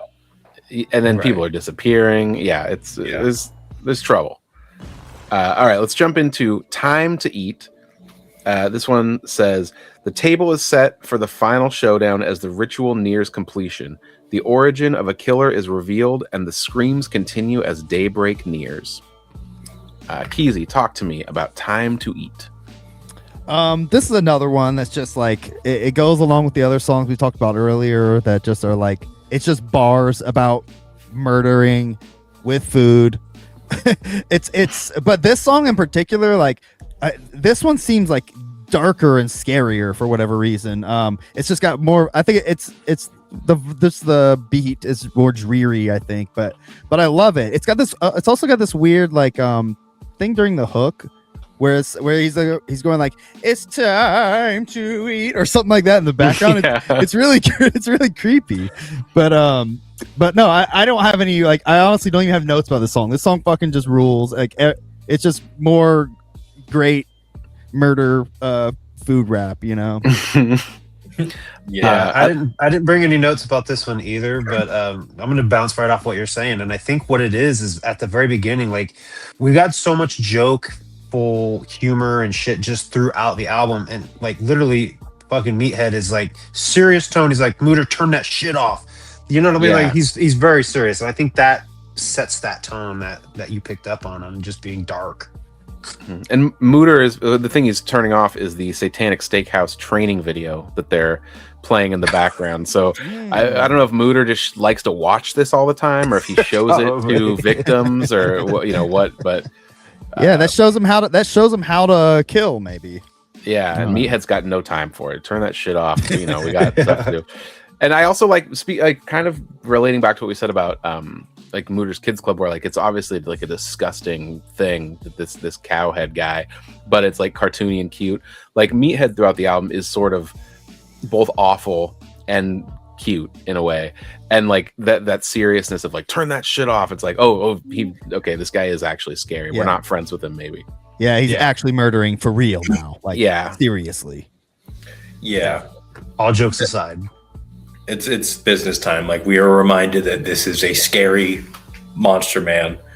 And I've got my phone with my notes on it. As we're recording this, I just got a notification that my other CD and the mask shipped. So, thanks. Nice. Yeah, mine shipped. My mask shipped earlier, so I'm So stoked funny. on that. But I mean, yeah, this is just like you chase them through the pit and you bludgeon them until it's time to eat. Like, it's go time. It's serious. Like, we're back on track with this is a terrifying guy. Like, the last two songs were a little more goofy and fun, and we're kind of back to like spill the blood Meathead, where it's like, okay, we're scary again. I gotta call it two things too. The line, "If you ain't sitting at the table, then you're probably on the plate," is just such a fucking great line. That is And then the TikTok "You Don't Stop" sample from "I Want to Sex You Up" by Color Me Bad. Really random, fun thing to have in here. It adds to very random. I'm wondering how that even like came to be. Like, he had to just be fucking around in the studio, and then they were like, "That actually sounds dope." maybe, yeah. That's how that shit happens. Mm-hmm. Weird. Dear Policeman is the next track, the final song on the album, outside of an outro skit. So we got Meathead and the authorities clash in a grisly standoff at dawn. Mass casualties and mayhem. Nobody could survive this flurry of bloodshed and bullets. Could they? Could they? Yeah, DC, talk to me about Dear Policeman. Another candidate for my favorite on here. Mm-hmm. Yeah, this one is solid. It closes out the album perfectly. Again, we go back to the foreshadowing, the intro track. They say he died in a hail of bullets. The fucking song starts off with the policeman shooting up the steakhouse. I've actually got quite a few notes on this. There's things that I was picking up on this that maybe means something, maybe it doesn't. But I got a line that feels like foreshadowing, but maybe nothing. "I'll be burning in hell while you're cooking your dinner. 43011 was the time that you entered." I probably butchered the cadence on that. Maybe nothing, but it feels like there's something intentional with the 43011 Hell on there. Hell? Yeah, so if you look on the microwave numbers, it's the 4, if it's upside down, the 4 is like a lowercase h, the 3 is the e, and then the 1. Yeah. Okay. 43011. Okay. But yeah, it's weird how he Like I says said- 43011 though. Like, that's such a Yeah. strange way to say that. But it's no mistaking that's what he's saying. Right. Okay, fair enough. But that makes then I didn't another catch that. That's a great catch, Robbie. That is great. Another one I got is I barbecued a body with the local barbecue and grill. Again, maybe nothing, but possible foreshadowing. Is there any connection to this place in the Satanic Steakhouse? Bubba's Barbecue, maybe. Could be. That's another line referenced in there. But I know you called out something earlier about the Texas Chainsaw Massacre and how there was like an actual barbecue. So maybe this is just a horror callback to that. Then the other one I have is from my smoldering husk, trust I'll return, but until then it's my brother's turn. So something is said in the background of that. I tried to isolate it. I could not pick up on what the fuck was being said. But He's like, it's like, it's like he's yelling like, like whatever he's saying. It sounds like a name or something, but it's really hard to pick that out. I think if I remember correctly, I made out something about bastard. Maybe So- it sounds like he's saying bastard. Yeah, so maybe he's just calling his brother a bastard or some shit. I don't know. But there's definitely some foreshadowing there because right now his smoldering husk, he'll return later. For now, it's his brother's turn. So we're foreshadowing the next family member will be a brother. But one day the devil may bring me back. So there's just tons of foreshadowing in this. Yeah. Totally. It's a great fucking track. And I don't know if this is actually the reference or not, but in Texas Chainsaw Massacre 2, which there's a lot of similarities here, they do refer to the Leatherface character as Bubba. So maybe that's a reference to that, and he is the brother of another character. So, but I don't know. It might be referencing that. It might be completely unrelated. I can't say. Yeah, that sounds like feels like a cool homage for sure. Yeah. I love, so the way I read this song is that he dies in the intro to it, gets shot up, and then from there we're hearing his manifesto that they find in the house. Yeah, because the verse one starts with, "Dear whoever reads this manifesto, know I always rooted for the ones in trench coat." So then, goes on to say the whole thing, which is a school shooter reference. I love and also there's a pipe bomb in my closet in the third line, and then we just get back into other stuff. And then on the 8th line, it's, "You didn't forget about the pipe bomb, right?" And then that explodes. Like, I don't know, does that kill the police that shot him? Like, was that, they are reading it just in time to get blown up? I don't know, but I think there's a lot of really cool stuff like that happened in this track. Definitely paints a really cool picture in your head. Yeah, I that same verse too. He's kind of like, I'm like, the second half of that is just like, I hope that everybody is miserable and that you're all upset that this happened. And like, it kind of goes in like his description of just like, hey, I mean, fuck you guys, basically. They're like, I'm glad that I did all this. And then it's like, do you hear that little jingle in the background? You're getting fucking stabbed now. It like does the same thing where it's like, hey, this thing, hey, remember, and then you get got. Yeah. But yeah, this one's good. Like you guys said it all. I have similar feelings towards it. It's just so good. It's a banger. I like how the like gunshots like kind of sync up with the beats in a really fun way on the intro of the song. Yeah, totally. Yeah. But I mean, yeah, it's just the end of it, and he dies, and it kind of passes the torch to whoever the next family member will be. Excuse me. But yeah, great song, great way to kind of like bring it all home. Cool. Yeah, he says, I want to point out, he says that he's guided by the dark ones. So I in all honesty, like when I'm hearing like this and the talking pig head and the ancient burial ground, like and obviously the name Satanic Steakhouse, it's obviously just the devil, like that's who's really running the show, right? It's just the devil. Yeah, probably. Maybe, something a little more specific lore-wise coming, but there's some devil. Maybe, yeah, we'll see. Some satanic forces for Very sure. satanic. But yeah, this song fucking rules. Like, it's a great ending to the album. Like, I fucking really love it. It's so quotable and awesome. Like, there's nothing bad to say about it. But I like how it pushes the story along and ends, has like, it wraps things up while still having a lot of the fun, ridiculous murdering imagery. So it's cool. It does a good job. Totally. Should we bring it home with the outro? Yep. All right. So we've got end credits. The blurb here is, "The nightmare is over, or is it? After all the gross out horror, it's hard to keep what you've eaten down, and Meathead is no exception." Which I think is a fun blurb. Yeah, I mean, this is basically a skit where Meathead is taken to the coroner's office for autopsy, and the coroner goes, "We're going to take the mask off," and then there's some sound effects that lead us to believe Meathead is alive and well and back at it. Yeah, DC, do you have any specific thoughts on this? Or I guess anyway, we can kind of talk through this one as we head out of this record. Mm-hmm. This is the one where I let my mind go way too wild, because like I'm thinking with such an intent of, is Lee, I think it's a safe assumption Lee's doing like a Nutty Professor type thing where he's playing multiple characters. But my brain wants to go, okay, if he's the guy, if he's the coroner bringing in this body bag, he's got Meathead's voice. Is he actually Meathead and he's bringing in a decoy that also comes alive and kills? My brain runs too wild with that, so like I try to like hammer it in and be like, okay, it's just him playing the character. Doesn't have to be so specific, but that's one of the things that I kind of jump to a lot of conclusions. It's like, is it really Meathead that was in the body bag? Was it somebody else? I don't fucking know, but it's great. And obviously, Meathead, one way or the other, is still alive. And I mean, he sleeps in a body bag, so he's probably very comfortable in there. Yeah. Which brings it back to, that's probably why he sleeps in the body bag, because he got fucking killed, and that's just what he sleeps in now. Yeah, that's just where he lives. The other thing about this I want to say is the completely end of it that closes out. Love the guitar. The "We know you love to me, and we know you love."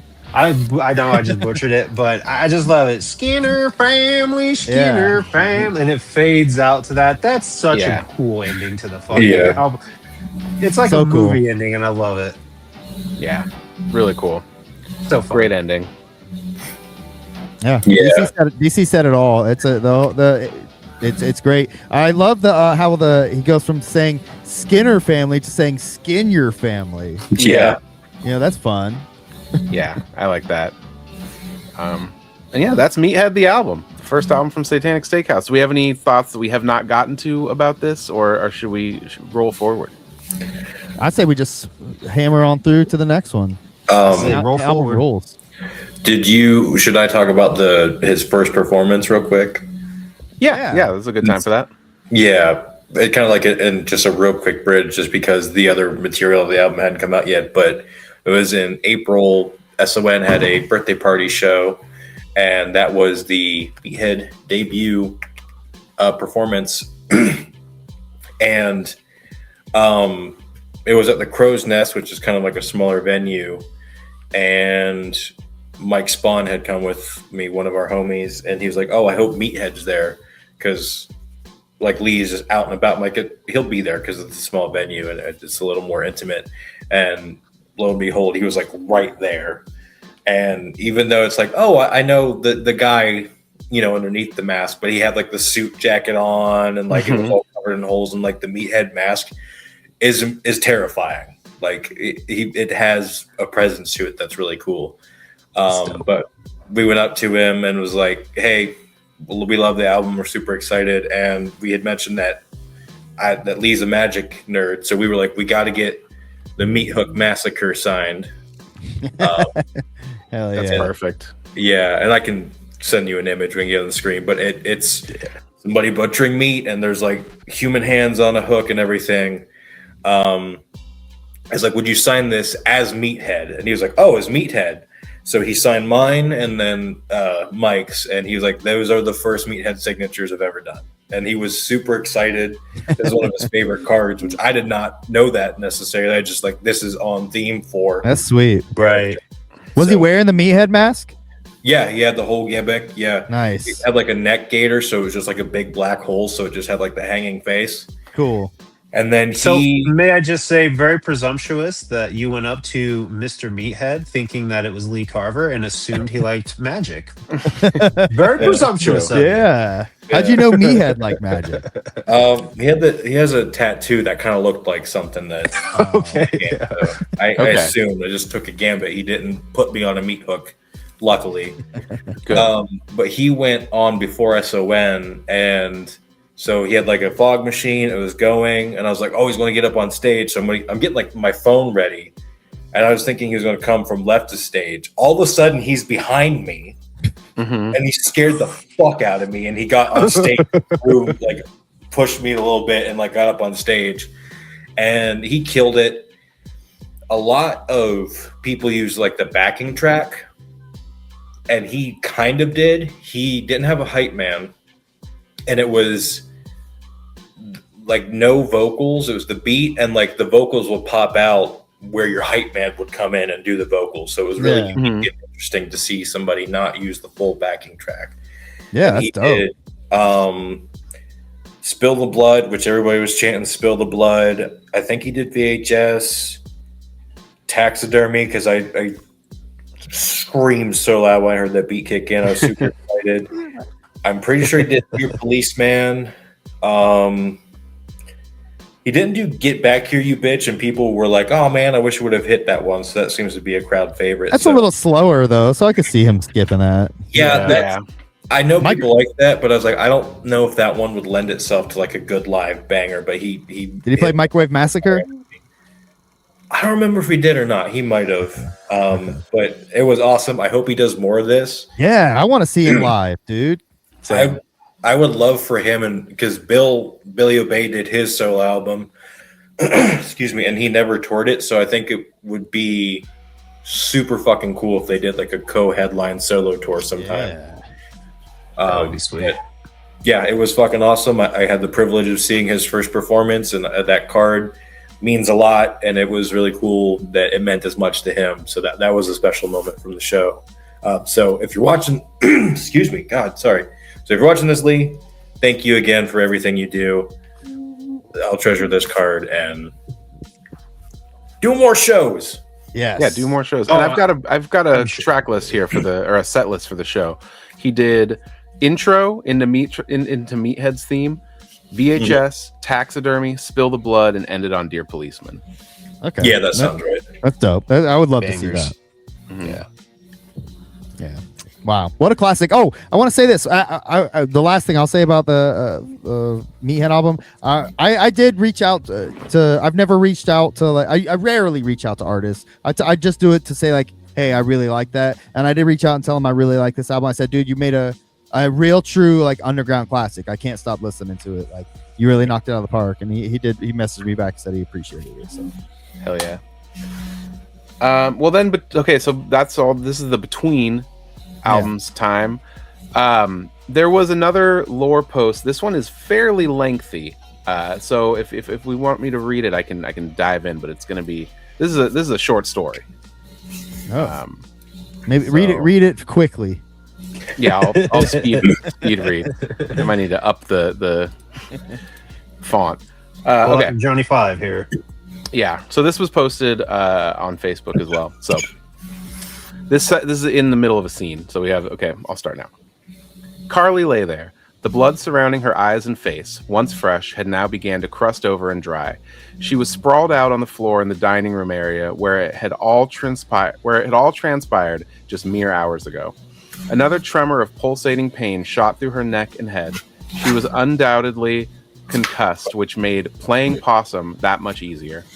She peered through the slits of her eyelids, intensely focused on the lumbering man tromping through the remains of what used to be her sorority sisters. He was a massive and swollen terror. At first, she couldn't make heads or tails out of his elongated features, but the first rays of dawn had finally started to pierce through the holes and cracks of the boarded windows.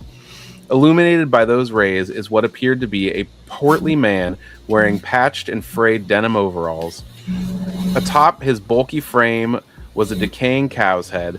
The figure was slowly studying and tinkering with the carnage, attempting to tidy up but becoming increasingly distracted at the same time. He picked up a severed finger from the gore-glazed tile floor.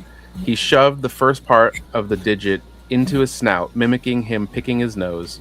A muffled snort came from the figure, but suddenly a dry, loud creak from the doorway behind her.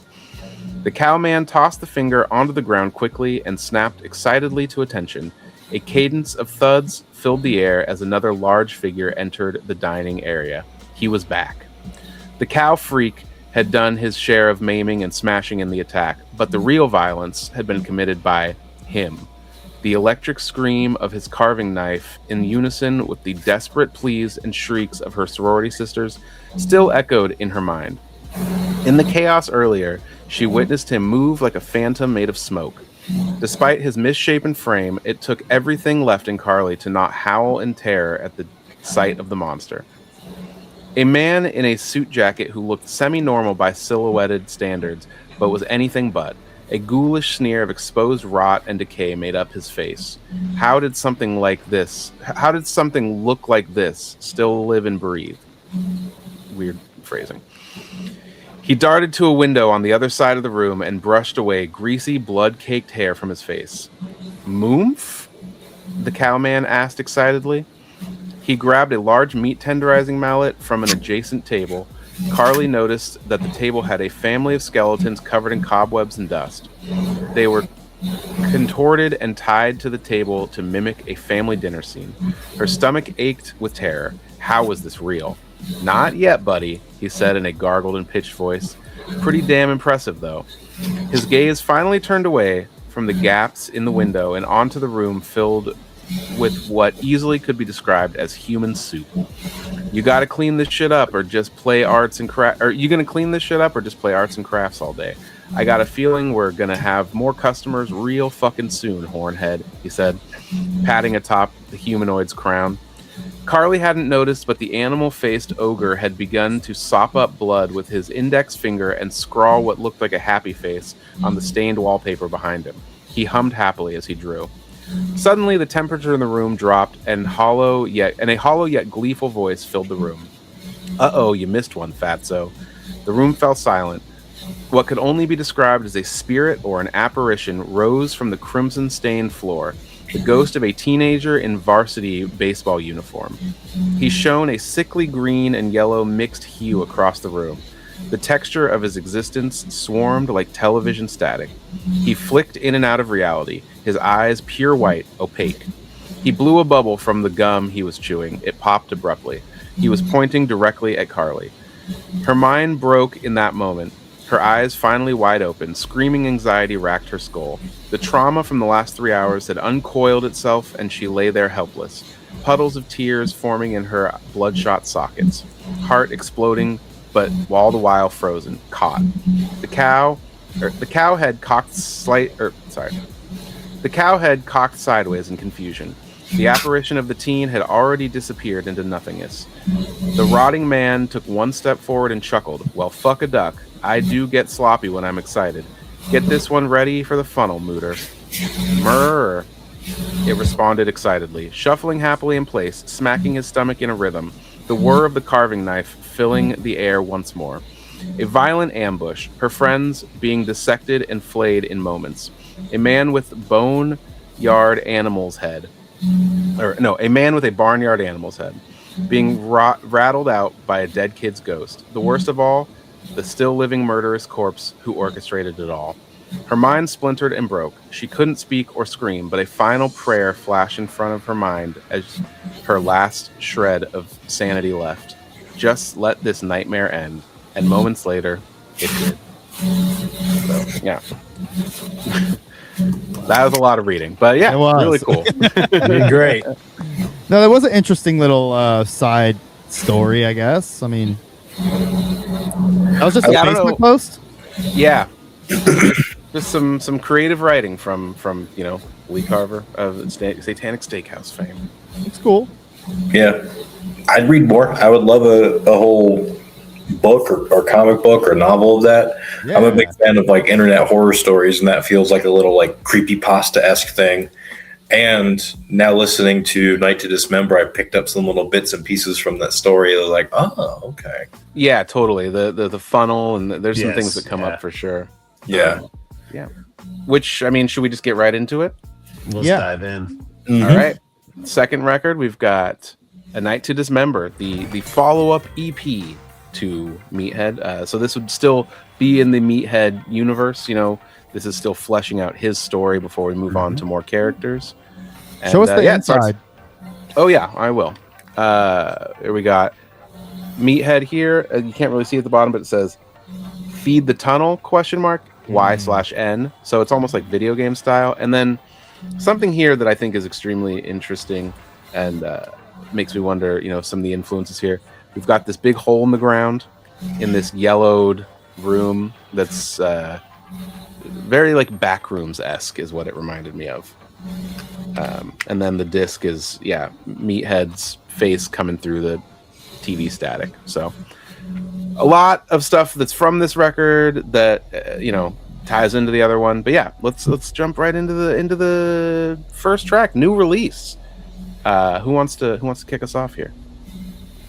I'll kick it off. Boom. You're basically in a video rental store. Couple looking for some movies. The girl, of course, in the mood for something romantic, maybe a romantic comedy.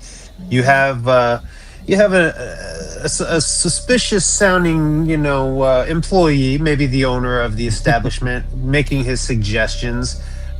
Before he does that, though, there's this really kind of fun mention where the guy's like, "Ooh, Nun Ripper 6, Blood Muff," which that does not sound like a horror movie to me. That to me straight up sounds like a fucking porno. Just gonna state. Of course, the girl who he is with, that Brad is with, is Denise. So this almost like immediately in my head was, okay, A Night to Dismember. This is everything that happens before Meathead. I do have some comments that Satanic Steakhouse YouTube channel had commented on my videos, kind of alluding to the fact that this EP is kind of fleshing out the events and what leads up to the shootout that took place in Meathead. So I did kind of have that like tidbit going into the album that was very helpful. But if you're coming into this brand new, like knowing that and hearing that you hear Denise as the name, it's very like, okay, this takes place before.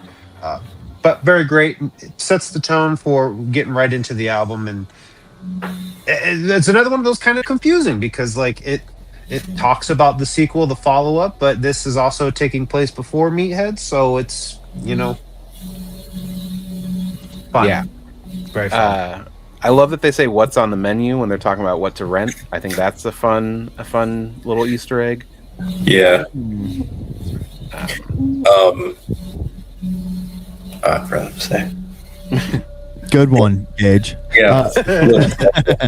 No, it's another good, well acted, funny, good little intro. Like when the music changes, when the video rental guy starts talking or whatever, like she gets all creeped out. Like it's really well done. Like I don't know, what more can you say? Good shit, man. Yeah, I was gonna say something about the sequel. That's another like horror movie thing where like the sequel actually takes place before and during the movie that it's a sequel to. It's all confusing. Like I know the Thing movies are like that.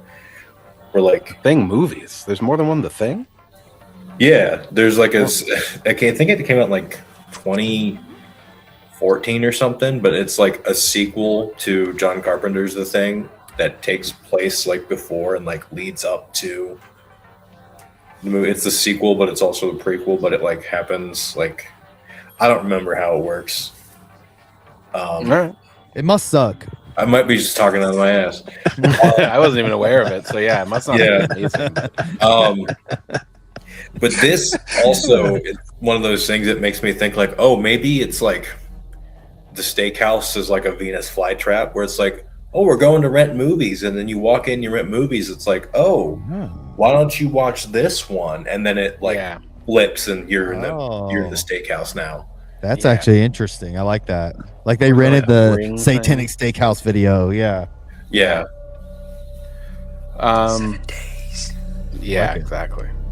And then we get into the first actual song, "The House Demands a Host." Keezy, talk to us about this. This song, like when I first listened to this, I can't just come off listening to Meathead like 500 times in a row, and then this came out, and I was like, okay, like here we go, like what's gonna happen? And like this song right off the bat, like it did not like get me. Like I was kind of like, okay, it's not like fun. The hook isn't like something you're gonna remember and like sing along to, but like once I listened to it 600 times. No, I'm just kidding. Like pretty like I once you listen to the lyrics of "The House Demands a Host," like he's just giving like just bars on bars of lore for what's going on in the Satanic Steakhouse. And like I'll be quite honest, like I get so like just wrapped up in listening to the song, like I find it hard sometimes to really pay attention to the lyrics in a sense that like where I'm piecing it together. So I still don't quite get it, but it seems to me between this and we'll get to it later in Rotting Flesh Rewind, where they talk about maybe how things actually work in the steakhouse, like the house demanding a host. Like it's almost like it picked him, you know. Well, and one lyric that stands out on that tip is, "You kill the current host and another one spawns. The Skinner family's cursed." So like it seems like Meathead is just the current guy who got in this whole mess, but like it could be anyone. The house is the villain. Yeah. You know? Yeah, I'll say there's one line that stood out to me: "The house needs a host," and he's the current one. Because one of the things I picked up on is that this track is from the perspective of one of Meathead's victims, who I'm just a soul trapped here long ago. Meathead grabbed my neck and he ripped out my throat. So I think that that's an interesting thing too, because he's also kind of telling us about Meathead. And I think part of maybe what made it tough for you, Keezy, on getting it is it's very like it's slower paced. So if you listen in the order of Meathead into this, I think that probably attributes a lot to the kind of slow pace. When I first listened to the album, I didn't really listen to Meathead in preparation because I had listened to it so much. I was like, I was listening to other albums. And so when this came out, I just dove into this and then listened to Meathead. And it added a lot of weight to kind of this is the prequel, but somehow the sequel. So that's interesting. The other note that I have is I gotta call it out. I love the Amazing Maze callback of "You got caught and you fucked up." Yeah. That was a standout moment for me. Fucking great. Yeah, I like that part a lot. Well, go ahead, Robbie. Oh, I was gonna call out the line: "Survival rate is medium rare, and you're dead." That's fun. Yeah, I like that. Lyrics. When I first heard it, I was like, "Oh, this is a weird flow." It's like da da da da da da da da da da, and I was like, that's like kind of weird. And then it's like, "Oh, I'm just a ghost." And then here comes Meathead, and at the end, he brings a character back. And with the concept of each album will be a different character, I'm like, how will he pull that off in a way that it make like they all feel different? But just in this album, it's like just the way he plays with his flow and the way he's like talking and playing the characters. It's like, oh, so he can even in these albums be different characters. And I thought that was really cool. And this one is just like the hosts just they keep resurrecting. It's the house. The Satanic Steakhouse is the thing. Which to me, like, let's the one thing I'll say, my theory about I think that like when it's his brother's turn, when the next member of the family, it's just going to be him again, right? And like same voice essentially, but it's a new character. It's just going to be a new character, but it's not like he's going to be like he's the mother and now he's going to rap like this. You know? No, yeah, you know what I mean? Like it's just literally going to be like here's the new character and here's what he's all about, which I think if that's the route he's going, that's where it should, like, that's obviously how he should do it. And that'll be so sweet. Like, I think that's a cool way to do it. Like, he's just going to be every member of the Satanic Steakhouse family. Because we haven't met, you've noticed there's Mooter, there's Mr. Meathook, there's all these dead people and shit, but no other members of the family are ever around to witness or talk about anything. It's just Meathead. Totally. And I wonder once we get more members, is Meathead going to kind of pop in and out of their stories now that he's already, as more are introduced, will they interact more? Or I hope so. Like a split personality thing almost. But obviously it seems like he's actually being possessed by a Meathead entity though. So maybe like he'll be possessed by a whole, like the brothers entity. Yeah.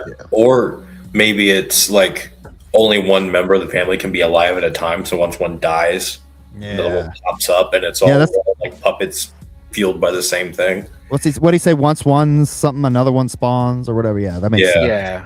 Kill a current host and another one spawns. Yeah. And it goes back to what I had said of like, I can listen to Nox, like, oh, this is Nox. I can listen to Lee Carver, this is Lee Carver. I listen to Meathead, oh, this is Meathead, even though it's all the same dude. Yeah.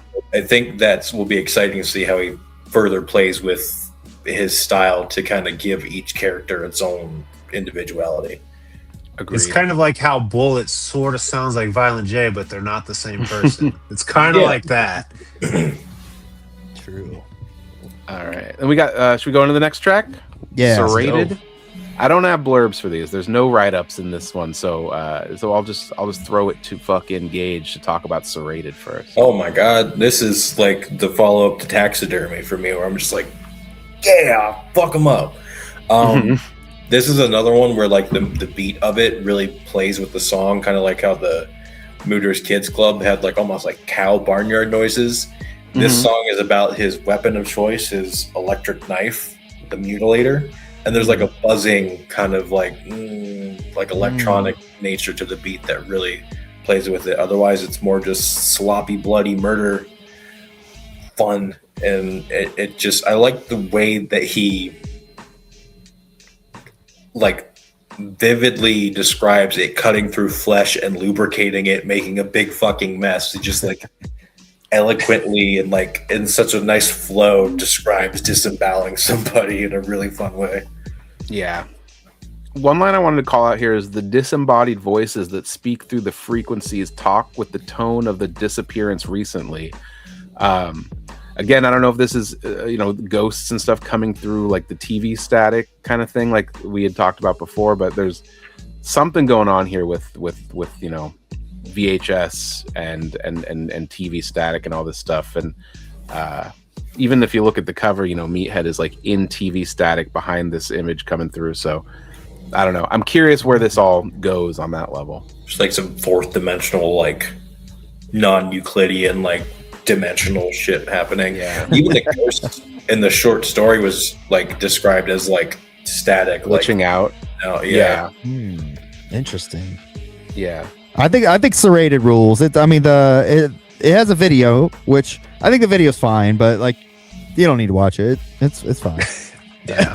But I will echo that sentiment, but the song rules. It's a great this is the most rappy rap song I think on this album, and it's just more blood, guts, and the kitchen utensil murdering. So it's great. Yeah. I mean, Blaze Ill Fortune again, like the fucking scratching on this, the guitar. Just fucking fire. He killed it, dude. I had that note for this one to say that I love the scratching, and just think overall, I think Ill Fortune stepped his game up even further on this EP than on the album. There's a lot of cool production here. 100%. Yes. Including, here's a transition for you. Including what I think might be the best beat on here. The next track, Mr. Meat Hook. Yes. Best beat for sure. Yeah.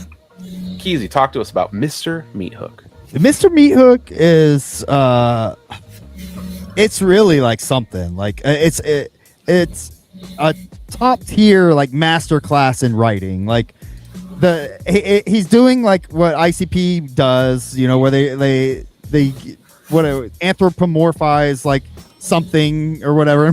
Write a whole fucking song about that. Why not? Like, so he's doing Mr. Meat Hook. When I first heard Mr. Meat Hook, it took a second to realize I was trying to envision what Mr. Meat Hook looked like, and he does describe him in the song. But like when I first heard it, I was envisioning like a meat hook with like googly eyes. I'm like, that's gotta be what Mr. Meat Hook looks like, right? Yeah. No, I was in the same boat.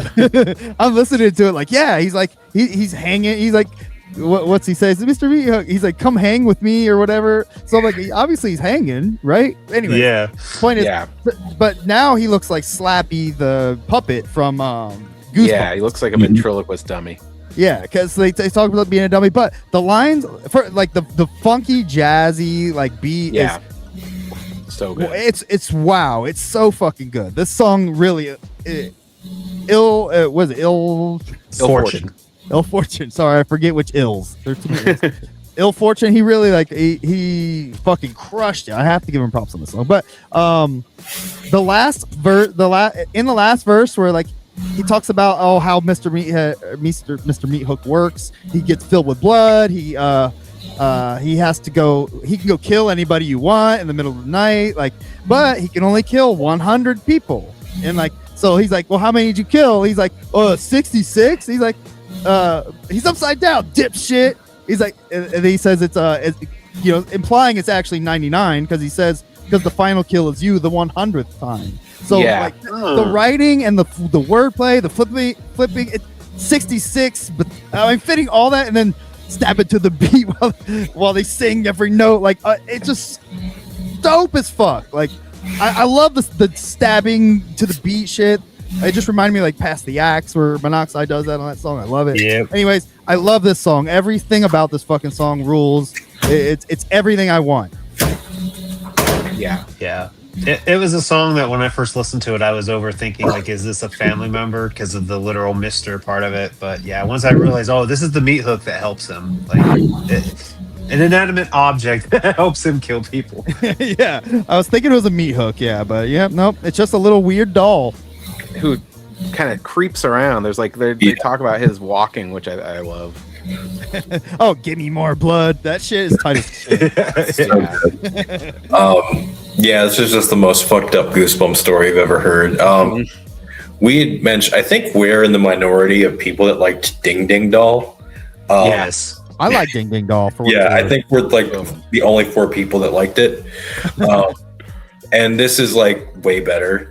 Like, Oh, I like that song, but this is like way elevated, like Ding Ding Toy Box, Play With Me. Like, it's impossible to not think of those songs or think of this, and this is as good or better than most of those. Yeah. Yeah. I mean, you guys said it. It's so fun. It's like cute and also terrifying. Like, just the concept of living toys to me is like just terrifying. Like, Child's Play is like very creepy to me, but it's also like cute and fun. This is kind of like the Mooter's Kids Club vibes. Are like, oh, it's so adorable. Yes, yeah. It's terrifying and upsetting. On that note, I need to see Mr. Meathook, artwork. I need to see whether it's a shirt or just a picture online. Yeah. I got to see this guy. It's gotta be coming, right? Yeah, Yes. I assume so. Fuck yeah. Yeah, this is definitely the most. Oh, go ahead, Keezy. I was just gonna say we should have like all drew a picture of Mr. Meathead. Yeah, what we I think. can't draw, so Even better.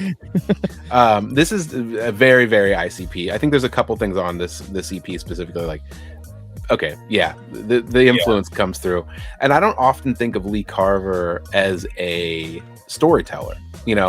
He throws storytelling stuff and elements into Xul songs and stuff, but like this EP specifically, even more so than the Meathead album, there are story songs and songs that are like very much about a thing the whole time, and that's something I don't hear from him that much, and it's really exciting because he does it so well. I'm like, oh, unlocked a new thing that you do perfectly. Great. Yeah. yeah. I tend to think of Joe Black as more of like he's going to stick a little story into a song, and it's cool to see Lee flex that muscle. Yes. Totally. Yeah, if there's anything the Satanic Steakhouse stuff has done, it's basically taken Lee and put him to the forefront of like my favorite member of Xul. Yeah, he crushes it. Let's move forward through this thing. This is the first ever Satanic Steakhouse song to have a feature. This is Bump in the Night featuring the Mutanoid underground dwellers themselves. Ill Fortune got off the beats and on the mic with Enoch Ex Mortis. DC, talk to us about Bump in the Night. Okay, I'd seen a few other people, and I think you guys probably share that sentiment. I was super unsure about how a feature was going to work on the Satanic Steakhouse brands. Yeah, But the fucking execution on this was perfect. I love The it. dwellers are digging in the dumpster.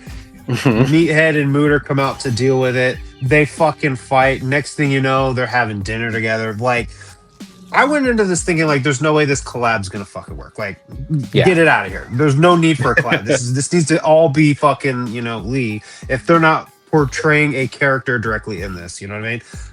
The execution was so fucking spot on. Just chef's kiss, straight up. That's really what I have to say about it. It was just fucking great. I love Ill Fortune throughout. Is like pointing out that Mooter is just sitting and fucking staring. Yeah. It's so fucking great. And I think that's something you can do on an EP. Like it's not on the main album, the Meathead album. This is like the weird side. This is like a Freddy versus Jason spin-off on an EP that gets to like be its own little like almost fan fiction for these two disparate characters in different universes to come together and fight and then become friends. Like, that's just such a cool idea that like I also didn't know how it was going to work because Satanic Steakhouse and Mutant Underground Dwellers on paper conceptually don't make any sense together, No, but once you hear it, you're like, oh, perfect. It's just a little fun fanfic for people that like these two groups. Yeah, I like them being in the same world. That's cool. Yeah. But I'll be honest, I skipped this song. I don't really like it. Yeah. really. Yeah, I like the execution was good. Like I like everything you guys have said, like as far as the story, like them fighting and like the silly goofiness of it. But to me, like as far as like the lyrics go, as far as like performance, like I just think this song's not very good. And it's not Lee's fault. I'll say that. Okay. So I have to point that out because I had some misheard lyrics on this quite a few times. Enoch, he says something about you're about to die. That's a parent, and he says something about peeling your wig off and wear it. Who's the fairest is what he says. I heard who's the ferret, and I'm like, what the fuck does that even mean? Yeah, Enoch. It took me a while to realize he was saying fairest, and I'm like, okay, I get the reference now. That makes sense. And for what it's worth, I like Mutanoid Underground Dwellers. I've listened to that album a bunch. Like, I'm not huge on Ill Fortune's bars. I'm not huge on it. I'll be quite honest. Like, I love his production. Like, if I could afford him, I would make an album just to make an album with him. You know what I mean? Like that's how fucking good he is. Like it's inspiring. But like I'm not huge on like the lyrics. But I'll say this: I think Ill Fortune's lyrics on this song were better than Enoch's. And Enoch's my boy. I love Enoch. But I think for whatever reason, like Enoch just feel like I feel like he phoned in his lyrics. Like Ill Fortune at least like wrote about the story that was happening. Enoch literally like his lyrics don't even make sense for the story at all. Like, which is fine. Like it's a feature. Like who cares? But I love that Ill Fortune, like he almost like there's a lyric Enoch has and Ill Fortune almost like brings him back. Like, okay, we're talking about this. I can't remember what it is. I have to read them, but anyway. Well, Ill Fortune like lives in this world, like he is so part of this project that it makes sense that he would be right there with That's true. The bars, That's a great point. That's a great point. Yeah, because he says something about not offending. I think he says something about not offending Mooder, right? He says, let's not offend him. Something. That might be what you're talking about then. Don't he brings it back. Don't offend the meaty guy he's sharing. I kind of like that. Like, I do agree that Enoch's lyrics are like maybe like just kind of like just bars. They don't go as much, but then like Fortune is there to like bring it back. Like who's the fairest? I imagine that Enoch is just playing with a body and has like a scalp on his head. He's just like a crazy, goofy guy. Well, I get it. Like, it's like knock it the fuck off. Like he's being our host. Like stop it. Yeah. He's like just dicking around. He's like, hey, like get with the program. I like that the artist that is selling itself as an 80s slasher horror movie teamed up with the group that is selling themselves as like a fucked up Saturday morning cartoon, like Mad. Like it's kind of a thing in that sense that like these two music groups sold as different media would combine. I think that's really fun. I've seen other people say that this is kind of like a speed bump for them. I like it. It's fun. And I think this wouldn't work on like a main line, but as like a fun side thing, it's a cool. Robbie said it like Freddy versus Jason, Alien versus Predator. Like, fuck it, let's just have fun, and mash these characters together. Yeah, a little fun, little one shot. Yeah, it's a real fan fiction, like Texas Chainsaw meets the Gremlins kind of thing, which I think is like a really fun. I like that. It's two different styles of horror coming together, which I think is cool. Yeah. All right. Well, should we jump right into Rotting Flesh Rewind? Gage, tell us about it. This one is really interesting to me. I feel like this is another one that is taking place in this universe, but is not specifically about Meathead himself. Or if it is, it's another story of how he died and just comes back anyway. But it adds to like the VHS tape themes going on of like, oh, I found this VHS tape and I'm gonna of how to reanimate a corpse, and it's moving, but the soul isn't there, and it's just like this. I mean, it's a zombie that just wants to eat flesh and stuff, so takes him to the mall that was referenced in the first album, because nobody's ever there, and they murder an old lady. And then he pushes it into traffic, and there's another callback to Spill the Blood. I know it, like the way he says, I know it isn't right, is in the same cadence as in the first one. So he like is like, I don't want this zombie anymore. Pushes it into traffic, which doesn't kill it. And he's like, well, fuck. Self to him. And there's a line at the end of the song, and it's like, I know I fucked up when I fed myself to it, and now I'm headless. Something about debt to the deathless, which is I think another Magic card reference. So I was like, hey, I know what you did there. So he implies that like the entity kind of like chews his head off, and that's how he becomes. That's how Meathead comes to be. Like, so it's almost like he was like a different guy. The entity Meathead chews his head off, and now the guy is a weird demonic half human creature named Meathead with a lobster hand. Maybe that's why his head's so gross. Yeah, this one is weird to me, and like the descriptions of it like being mangled and fucked up in the car wreck and like eating on like throats and stuff are gross and fun. But yeah, this one story-wise is also like, how does this fit into the narrative? That's actually like a thing I really like about it, and about the mud track and like all this stuff is like, we brought up the idea of like the Joker's cards and sideshows. I like being like, here's Meathead and his mainline story, and then here's all the like almost all the sequels, you know, like all the side quest stuff where it's like Meathead meets these guys, you know, Meathead creates a zombie with a ritual, and it's like he gets to be the character kind of at the front of these stories, but it's like these weird little like storytelling, you know, Lee really gets to flex his storytelling track or storytelling abilities on this stuff, which I think is really cool, and like puts him into these little different narratives where it's like we don't need a whole album about Meathead creates a zombie, but like it's a cool track and it's a cool little story to like flesh out his world and the kind of shit he gets up to. Absolutely. I think the song's very dope. I'm still got to dive into the lyrics. Robbie and Gage please. know my listening process.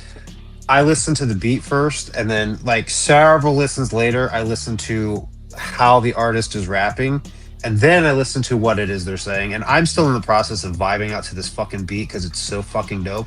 And Keezy, if and when you get a copy of this on CD, throw it in your car, dude. It thumps so fucking hard. Yeah. And that's just where I'm living at right now with this track. It's so goddamn dope. It's my favorite song on the album. So okay, dope. Hell yeah. Oh, high praise. Yeah, very dope. All right. Next we got Bloodshed. Keezy, talk to us about Bloodshed. 2 words. Bloodshed. I love the play on words. Bloodshed. I mean, why has that not been a song already? That's crazy. In the bloodshed, outside building. Yeah, such a great idea. But this is again, like, there's not much to say about the song. To me, this one was not lore heavy. I didn't jot down any notes for the lyrics, but this one was just another fuck 'em up song, but very, very like hard. You know, this is like the rock song that's on. Well, other than Serrated, I guess, but I think it goes kind of hand in hand with Serrated on this album. But it's another good song. I love it. I really love it a lot. It's very much a killer anthem like Serrated is. So I can see they go hand in hand. The beat is really dense on this. There's a lot of sound effects and stuff in here. It's cool. The bass line is really, really cool. I really like. That's probably my favorite element of it is the bass line. It's really, really cool. Yeah, the production on this whole thing is really like leveled up, and it's another one just like you just rock out to it, and it's just fun to listen to. It's another banger. It's hand in hand with the taxidermies and the serrateds and whatnot. Just I like that it kind of adds to it's a physical location in the vicinity of the steakhouse. Like that's fun. It kind of like adds like a little bit. And then great point. There's mention of the Skinner family compound. Like there might be like other little locations. So maybe we'll visit. I'm very curious what the architecture of this whole thing is, because in the next song it talks about the foundation. But Mooter's Kids Club was in the basement. So like, how many layers to these fucking buildings? This steakhouse is there. Yeah, Lee, you're a big old nerd. We need a map. Genuinely. Well, and what's been funny about that is Gage and Robbie, you guys know, like me and Megs are in the process of moving to my father-in-law's house, and it's a house, a barn, another barn that we call the shop, a little shed, and then he built a blacksmith shop. It's basically just a shed, but it's got blacksmith tools in it. I've never been in the blacksmith shop, and that's the building I think of when I think of Bloodshed. And then, you know, the Skinner family compound, I'm thinking of like literally my father-in-law's property. So like, Lee, if you need some filming locations, hit me up. Dude. I've got some for you. Got your own Bloodshed. Exactly. All right. And then we got our final song, you know, with lyrics and whatnot, Corpse Funnel. Gage, kick us off on Corpse Funnel. Well, have you guys ever seen the Monster House movie, that animated one? Because that's a long time ago and once. Yeah, the house itself is alive. Yeah, so Corpse Funnel, the beat is so fucking cool and moody and really weird. But it turns out that there is a hole in the foundation that goes to like some abyss with bones and ghouls and stuff, and they feed the bodies to the house, like leftover corpses or just whatever. And there's a line about like the great feeding on here, which was referenced, I think, in Spill the Blood. And when I first heard that on the first album, I was like, oh, maybe there's like a big feast they're preparing for. But then it's like, oh, the Great Feeding is something to do with the fucking house. The steakhouse itself is a character, which I think is super fascinating. And just the hook, the music itself of just the swan, the nosedive, ragdoll, and just like flinging bodies into it, and like the way it describes. And also the mention of like more spirits coming and like taunting even Meathead and stuff. And there's a tentacle that nobody knows what that's about. That's a fun bit. Yeah, it does not even know what that's about. What is that about? Which to me suggests it's like a portal, even. Yeah, totally. Yeah, that's a great point. And another like, this is like a good example of like, it's very like fucked up and violent and scary with like little goofy funny moments to break it up in there. It's another good example of the horror with the little comedy bits. Totally. Yeah, between this and the first song, the biggest revelation for me about this EP is that the house is alive and is kind of running the show. Like, I think from just the first record, we go like, yeah, this is Meathead's shit. You know, he's the host, whatever. And then through this EP, we go like, oh, that is true, but he's not the final boss. You know, like that's the house itself. Yeah, like he's the killer, but there's a deeper entity behind him. Totally, which is crazy. I think this song is like the best Satanic Steakhouse song. I think so. Really? Yeah, it's up there. I fucking love it. I listened to this song, like I put it on repeat. Like this is one of those songs that just it got me. Like I could not stop fucking listening to it, dude. Like the hook is so catchy. The beat is so dope. The all the bars are great. The story is silly and fun and gross, and I don't know, like the little weird voice, all the little sound effects, like you can hear their cries as they plunge into the darkness. You know, like the way they say that shit. Yeah, I love it. I love every part of it. They really like. It's perfect. Every part of the song is perfect. This song, I think you could show somebody who isn't fucking with this, and they'd be like, "That song's dope." Yeah. Or somebody craving that, and I'm gonna switch it from saying old school ICP and just say that old school Wicked shit. If they're looking for that, this song is that. Yeah. It really is. And I am a person that regularly gets like annoyed, feels strong, but like sometimes people want to put ICP into stuff where it's not there and be like, oh, you can hear it, and I'm like, no, you can't. This EP specifically, I really can, and I think that's cool because it's not in a way that's pandery or gimmicky or anything like that. It's just like, this guy learned some lessons listening to this stuff growing up. Yeah, he's moving it along right now. Yeah, totally. The inspiration is apparent. Absolutely. And then we've got the Skinner family, or the Satanic Steakhouse theme song, which is literally a fucking theme song. Yeah, it's like by the way, that roll credits. For him to if Ill Fortune produced that too, like he can produce like real movie soundtrack shit. Oh, for sure. Yeah, that shit, it's so fucking sweet, dude. You can if you just told me a random like horrorcore producer guy produced that, like I'd be like, no, you're bullshit. Like, it's sweet, man. That's Ill Fortune. Yeah, I think if anything, this project should show people like that these two guys are so good at what they do.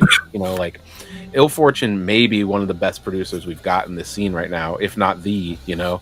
And I think people should be clamoring to work with that guy at this point. 100%. Yeah. And Lee, but you can't. He's locked down. Yeah. Or he's only working on stuff he wants to, you know. So well, that's good. You got to be good enough to earn it. Yeah. I'll pay it I'm paying more attention to him after this shit. I'll tell you that. For sure. But yeah, I mean, that's the record. The last song's like a classic, John Carpenter or something theme, which I hope recurs. I hope we hear it more on the future albums because it's the whole project's theme song. But yeah, I mean, what do we talked about a lot of it. Do we have any final thoughts before we wrap? One other thing I want to say is A Night to Dismember is, I mean, we've called it an EP, but listen, the album clocks in at 30 minutes. Meathead clocks in at 41 minutes. So, I mean, for format's sake, sure, let's call it an EP, but look, you're getting just as much as you did with Meathead. It's 9 Yeah, tracks. beautiful. Yeah, It's basically a 9 double versus what? Yeah, I'm to the point in my listening as a fan. I don't really refer to albums as LPs or EPs. They're just albums to me. Like, Yeah. I can't wait for the next project. The other thing I Yeah. wanted to point out, because I know numerous people had pointed it out too, the artwork. Obviously, House of Crazies did a remix album. I Heart 31. This is not a stab at that. This is actually a callback to Friday the 13th Part 8.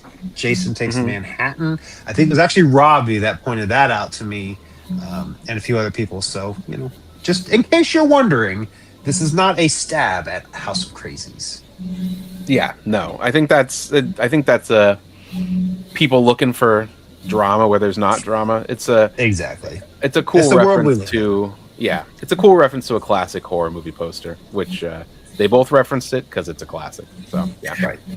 Yeah, I think a lot of the times it's like, oh, you ripped that guy off. No, they were just inspired by the same thing. Like, yeah, Right. totally.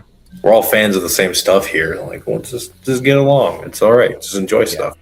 Friday the 13th is not untapped, reference material. So it's, Right. it's yeah. But overall, I love this project. I can't wait for more. I think I can't even fathom what like another character and another look and mask and like to think that this is. He said online at some point recently, like 4 this more is characters, right? the first of 5. Yeah, so there are Yeah. 4 more wow. of these meathead type of entities or whatever to be brought Yeah. into the fold. Yeah, there's 4 more family members from the Skinner family.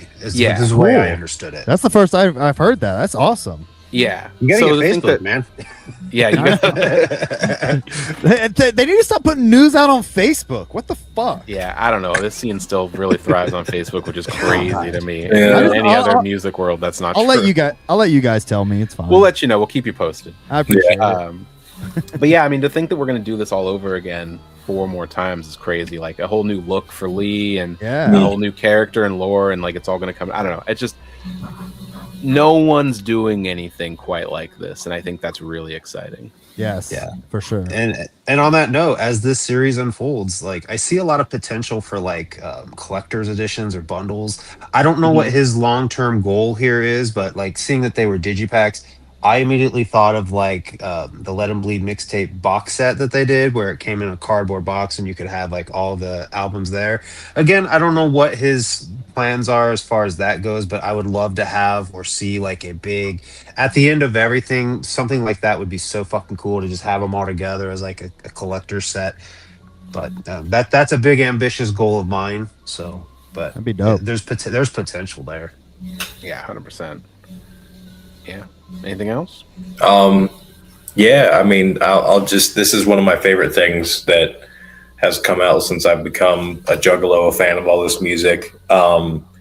It's super unique. It feels nostalgic and new and exciting. I can't wait to see where we go next. I love the imagery, the theorizing. Like, not a lot of things like get my like gears turning on the story as much as this has. It's been cool. Like, I mean, we all talk about this stuff like together. That's why, like, hey, let's put it on camera, put it out there for other people to see, and maybe get their gears turning and get people thinking about this stuff. But it's super cool. I'm excited to see like what the next character is, what the next look is. If there's a new mask, I'll probably buy it. There's like a pile of masks off over there, Just off screen. yeah. Yeah. So I'm really excited. This is super unique. I love this. It's one of my favorite things that I've been able to experience. It's cool to be there right when it starts, be along for the ride with all of you guys and all the fans. I hope we see more live shows as just the Satanic Steakhouse. Be cool once it gets so big. He does like costume changes mid-set. Yeah. Yeah, that's an interesting idea. Or it's like, oh, this is the Meathead show. Oh, this is Brother Bones or whatever the fuck the next character would be. I would love eventually like a Satanic Steakhouse show where it's like it starts with Meathead, he does some tracks, and then there's like maybe a video where he goes back and changes into whoever next and like kind of sequentially That'd be plays them out. sweet. It'd be really cool. That'd be Hell fucking yeah. sweet. That sounds amazing. Yeah. Yeah. But yeah, very excited. Lee absolutely fucking killing it, and very excited for the future of Satanic Steakhouse as they brand the Skinner family story as it unfolds. So, Keezy, Robbie, Gage, if you guys don't have anything else, I thank you guys for joining me. No, thanks for Thank having you us. For having us, yeah. Yeah, this was awesome. Jinx. Great fun. Yeah, for sure. Yeah. But Till for next everybody time. watching, these are my Xul Pals. Thank you for joining us, and we'll see you guys next time. See ya. Bye. Peace.